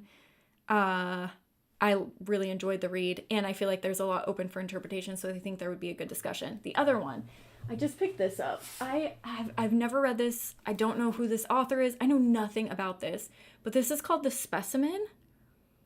And the back just says that basically there's a woman, it takes place in 1826, and there's a woman who is working for a doctor or is friends with a doctor, and he has like a bunch of oddities and weird stuff, and she finds a heart in a little jar, which is normal because he's a doctor and it's in the 1800s, whatever. But the heart has a damaged valve, and what's weird about it is her son, who's gone missing, had that same condition. So she doesn't like quite know what's going on, and I think she tries to get closer to the doctor to see what's happening. So let me just ask you guys, start a poll. If I were going to have a book club suggestions, would you rather read A Head Full of Ghosts, Head Full of Ghosts, or The Specimen? Men.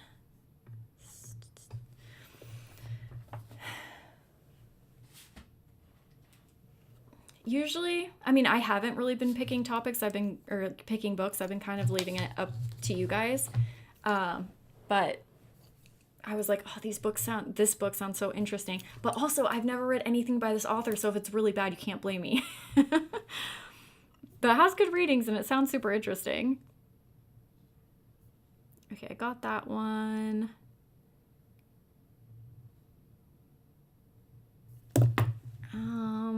No. I'm not sure what this is either. Ring Shout. I've actually seen this. Is that an L? D J E L I. D J E L I. Okay. Clark. Okay.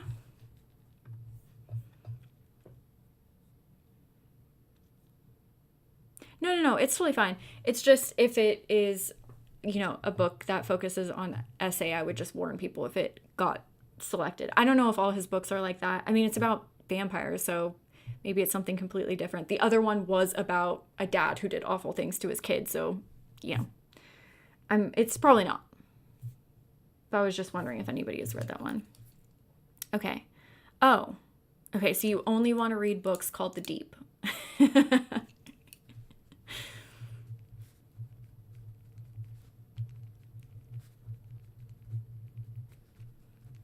And I don't think we had any. I should have asked for suggestions on Patreon in case somebody couldn't come, but I forgot to. Solomon.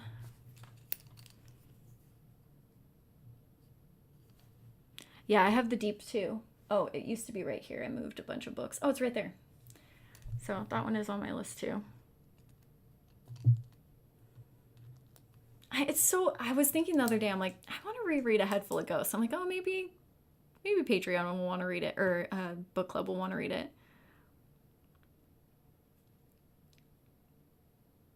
Okay, totally down. Oh my gosh, you guys, it's exactly 50-50. No. Vote for which book you want. Or I can also recommend one this month and one next month if it's this close, you know? Thanks for hanging out. Okay, I'll just look into it, and if it is like that, I'll just give a warning. I do not think so. I do not think I know who that is. Oops. Andrew, how would you pronounce that? Vax? No, I have not read any of his novels. Wait, Hard Candy. Oh, okay. This is not the movie's not based from this.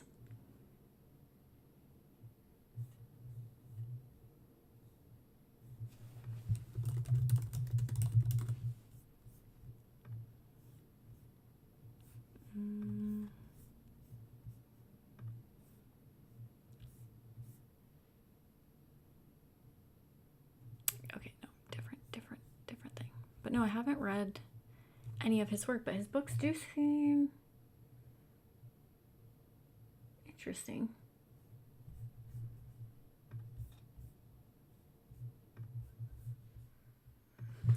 Okay. Looks like you guys prefer A Head Full of Ghosts. That's totally fine with me. Okay, now though, we have a lot of options. So let's narrow down these options for Patreon. Perfect. Okay, so I'm going to cancel this poll. And then I'm going to we'll do 2 separate polls of 4 of the books, and then maybe like the highest 2 from each we'll do. Oh, hello. Oh, Marilla. Hello. May I type? Okay. Just because 8 is kind of a lot to choose from.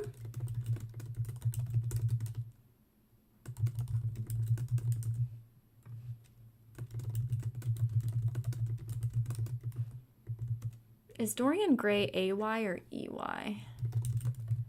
Whatever, just don't judge my spelling, okay?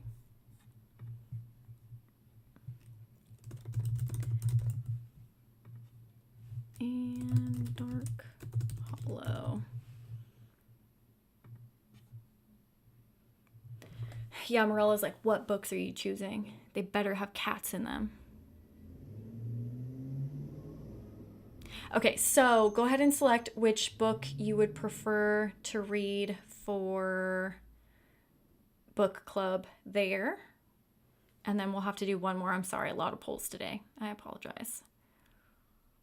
I just finished that book, Deep, the smut book for my girls book club. And it's so funny because none of them read horror, so I didn't pick any horror. Well, I picked one horror book, but I picked a Grady Hendrix, like not really a horror book, intense horror.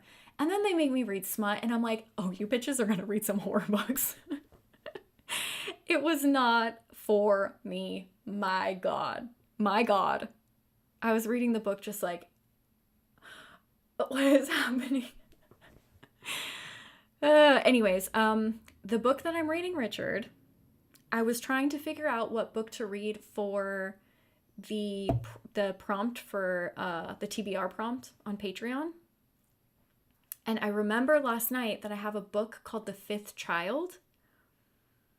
It came up on some list and I was like, wait, I have that book. I own it. So I'm going to read that one starting today for that prompt.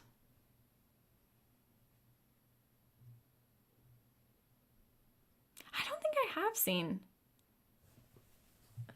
have seen that. I have only read, yeah, no, I don't think I've seen this, Cat's Eye. But if the cat dominates and takes over the world, I'm sure Morella would like it. I've only read one Grady Hendrix book. And it threw me for a loop. It was very different than I thought it was going to be. I read that How to Sell a Haunted House book, and I thought it was going to be about ghosts, and it was not. I mean, it kind of was, but it was about dolls, and I was like, But he's a really good writer, so I'm excited to read more of his books, and I do have quite a few. I just haven't read any, but I put the Witchcraft for Wayward Girls on there because I thought there would be a lot of like female themes. I thought it might be good for a girls' book club. Ah, yes, Slaughterhouse-Five. That's a good one. If I had more time, if Wake Up and Open Your Eyes didn't like totally screw over my reading, I may have read that, or I would have finished Nosferatu. But I was like, I do not have time for that now. Yeah, I haven't read that horror store book. I don't have that one.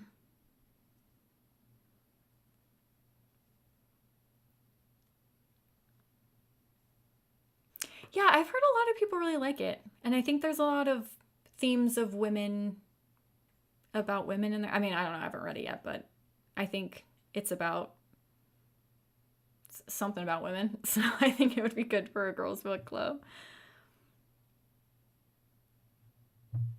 Oh no, you can recommend that one too. For the 80s, just put it on Patreon so it's all in one place, but you can recommend as many as you want. Especially because the wheel of fate decides. So the more options, the more interesting it is. Yeah, and that's another one. I have My Best Friend's Exorcism 2. Have not read that one. Okay, did everyone vote? Did everyone get your votes in? Any last minute votes?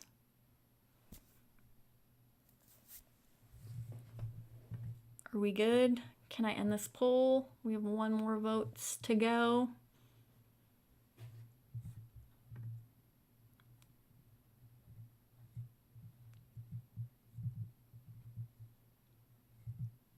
Oh, interesting. Yeah, that seems like there would be a lot to... really what I should do is like read each of them so you're not just voting on a random book. Sarah, that probably would have been a better idea. So thank you for that information.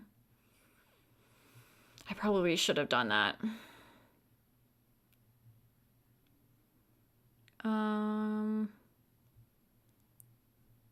I think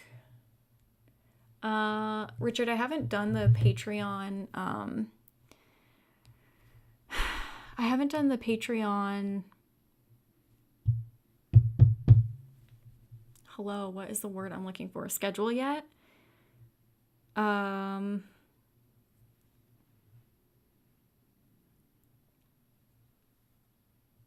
I think usually what I've been doing is reading sprints, 2 movie nights, and then a game.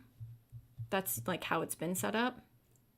So probably the weekend of May 10th or 11th, or May 17th or 18th will be movie nights. That's what I'm guessing. But I have to wait to meet with my girls' book club to see what time they, or what day we're going to do book club with them, because everything got pushed over this week. And so I have to go to book club right after this. And I only got like 3 hours of sleep. So I was hoping to get a nap in, to get a boba in. You guys know my Sunday norm, but I don't think that's going to happen today. So once I know what that is, then I'll upload the Patreon stuff. Yeah, for sure. And then probably Monday or Tuesday.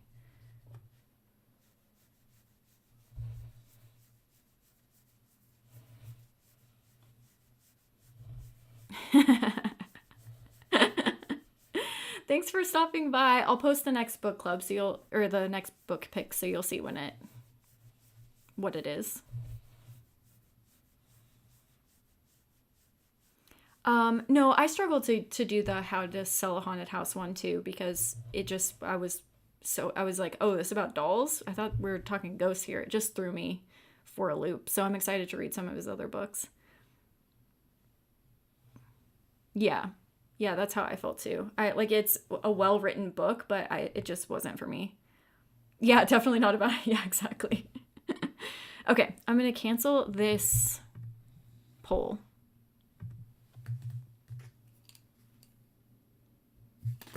And then I shall take a picture.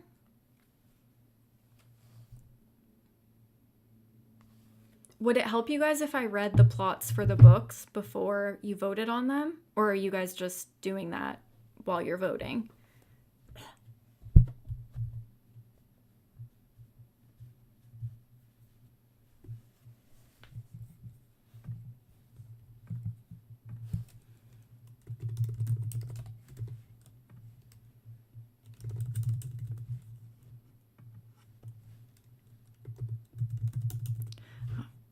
Hello.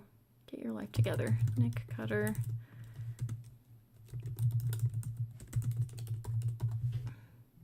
Okay, this one, I'm gonna put who it's by since they both have the same.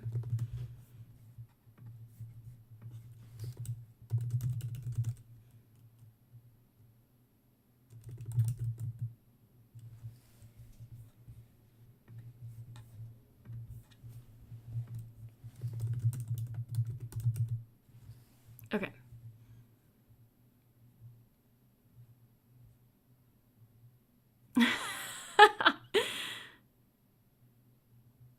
Oh, yeah, I should have probably done this a different way. Sorry, guys. Okay. I'll read you the Goodreads for each one real quick, so you guys have a minute to you guys will have a minute. So this first book, Ring Shout, it says, in 1915, the birth of a nation cast a spell across America, swelling the clan's ranks and drinking deep from the darkest thoughts of white folk. All across the nation they ride, spreading fear and violence among the vulnerable. They plan to bring hell to earth, but even the KKK can die. Standing in their way is... I don't know how to pronounce that. Is it Mary's or Maris, or... I don't know how to pronounce that, guys. And her fellow resistance fighters. A foul-mouthed sharpshooter and a Harlem hellfighter. Armed with blade, bullet, and bomb, they hunt their hunters and send the clan's demons straight to hell. But something awful's brewing in Macon? And the war in hell is about to heat up. So that's the first book.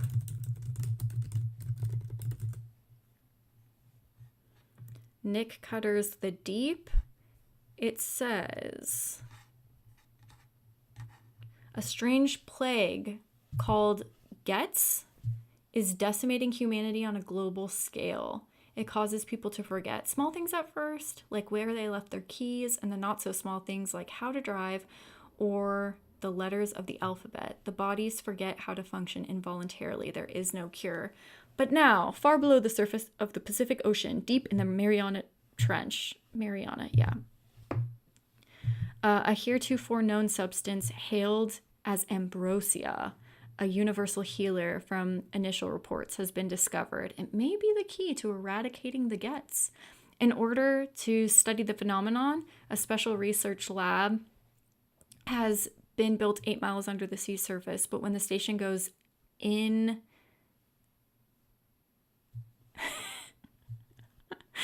Oh, Morella. Where was I? But when the station goes incommunicado, a brave few descend through the lightless fathoms in hopes of unraveling the mysteries lurking at the crushing depths, and perhaps to encounter an evil blacker than anything one could possibly imagine. Dun, dun, dun. Okay, the next deep. This deep, the River Solomon one, says, her people. Bro, can you give me any words I can pronounce? Water-dwelling descendants of pregnant African slave women thrown overboard by slaves. Live idyllic lives in the deep. Their past, too traumatic to be remembered regularly, is forgotten by everyone, save the historian. Yet to remembers for all the people, I do not know how to pronounce that, and memories, painful and wonderful, traumatic and terrible, and miraculous, and destroying her. And so she flees to the surface, escaping the memories and expectations and responsibilities, and discovers a world that the people left long ago. And then a head full of ghosts. Oh, wait, no. Wait, did you guys pick a head full of ghosts, or did you pick the specimen? No, yeah, you picked a head full of ghosts, right? Okay, yeah. It says, a head full of ghosts. To her parents' despair, the doctors are unable to stop Marjorie's descent into madness. As their stable home devolves into a house of horrors, they reluctantly turn to a local Catholic priest for help. Father Wanderley suggests an exorcism. He believes the vulnerable teenager is the victim of demonic possession. He also contracts a production company that is eager to document the Barrett's plight. With John, Marjorie's father, out of work for more than a year and the medical bills looming, the family agrees to be filmed and soon finds themselves unwitting stars of The Possession, a hit reality television show. When events in the Barnett household explode in tragedy, the show and the shocking incidents it captures become the stuff of urban legends.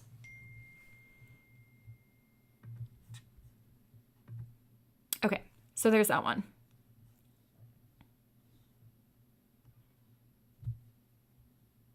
Sorry, I should have read the first titles. I didn't even think about it. Yeah. Yeah, okay.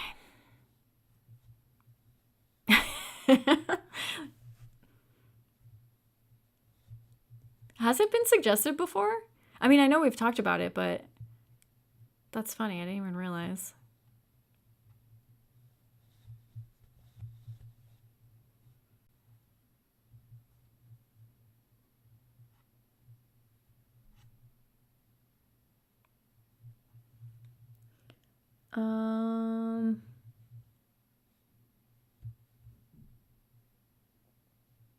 Wait, did I put the specimen?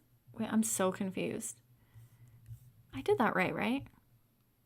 No, yeah, okay, yeah. A head full of ghosts. Yeah. Had higher ratings, so that's what I put there. Ugh, making me question myself. Okay, that's what I thought. Yeah, a lot of people do talk about that Nick Cutter book. Hello, kitty. Hello, kitty.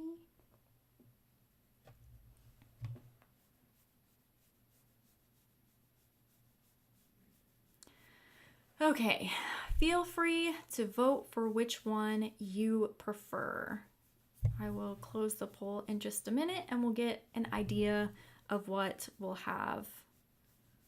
I don't know a better way to do this, but I wish I could put them all 8 together and you guys could vote, but I can only do 4 options at a time. So I guess also I could do a random, if you guys want to do, I guess I should ask you what you guys want to do instead of just assuming. But I could have just written all the names out and then picked them out of a hat or something. Next time. Thanks for stopping by. Thanks for hanging out. Well, Richard, I'll let you know when I end up reading the specimen.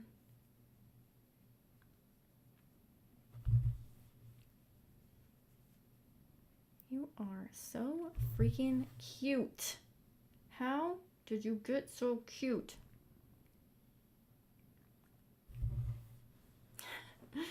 No, that's no fun. That's no fun if I pick. It's all in your hands. I'm also very bad at decision making, so that's why I like the wheel. So I'm like, I don't have to do anything but just spin a wheel and it picks the movies. It makes everything. Okay, did everyone vote? May I end the poll? Whoa, wait. You guys are so far behind. Wait, am I on? No, I'm on low latency. Wait, that's so weird. Oh, no. It gets left behind. It just lags. Never mind. I was like, that's so weird. In my thing, the cat's not even on my lap. But never mind. I'm just stupid. All right. Okay, I'm going to end the poll. Everyone vote? Did you vote? Did you vote?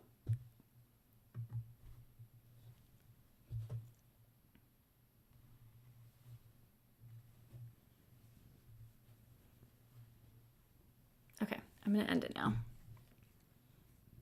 Dun, dun, dun.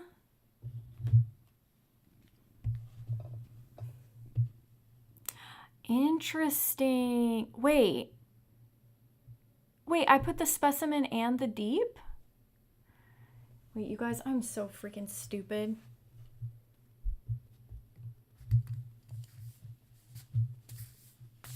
Wait, guys, what is happening? Did I not put a head full of ghosts? You guys, I read a head full of ghosts and then I put the specimen. Did you guys mean to vote a head full of ghosts? Why did no one tell me I'm an idiot?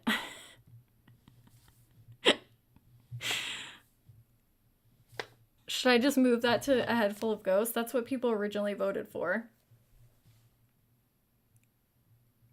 Guys, I'm so sorry. I don't know how I did that. I have it a head full of ghosts here, and then I typed. That's why I asked. Okay, I'm so confused, Richard. I'm sorry. I'm so dumb. This is what happens when I only get like 3 hours of sleep. I am so sorry. I will just change that to a head full of ghosts because that's what people wanted to originally. You guys are probably like, what is she doing? Oh my gosh. Yeah, corruption. I'm swinging the votes. Someone check the poll numbers. This doesn't feel right. Sorry. Anytime I have these, I don't get good sleep before these, so. Sorry. Okay, I'm so sorry. Okay, so that one will be, I'm just going to switch out the specimen with a head full of ghosts. I'm so sorry, guys. I promise I am not trying to swing the votes. Okay, so it seems like the top 4 contenders are The Picture of Dorian Gray, Dark Hollow, The Deep, and Head Full of Ghosts. And then because they're pretty close, I might throw in, and the Traveling Vampire Show and The Fungus got exactly the same amount of votes. So maybe I'll just leave it those 4. Not to get political or anything. Oh, jeez, you guys. Yeah, wow. That was an interesting talk on that book. Hopefully our next book will have a little bit more to discuss, as opposed to too much facts news. Oh, you guys are cracking me up. Hopefully I didn't, piss people off talking, but I feel like I try to stay as neutral as possible. Try to not make it a political debate, but it's kind of hard when you're talking about a book about politics. Everyone has different ideas. It is what it is. Wake up and open your books. Okay. Well, thanks guys for hanging out. This was a lot of fun.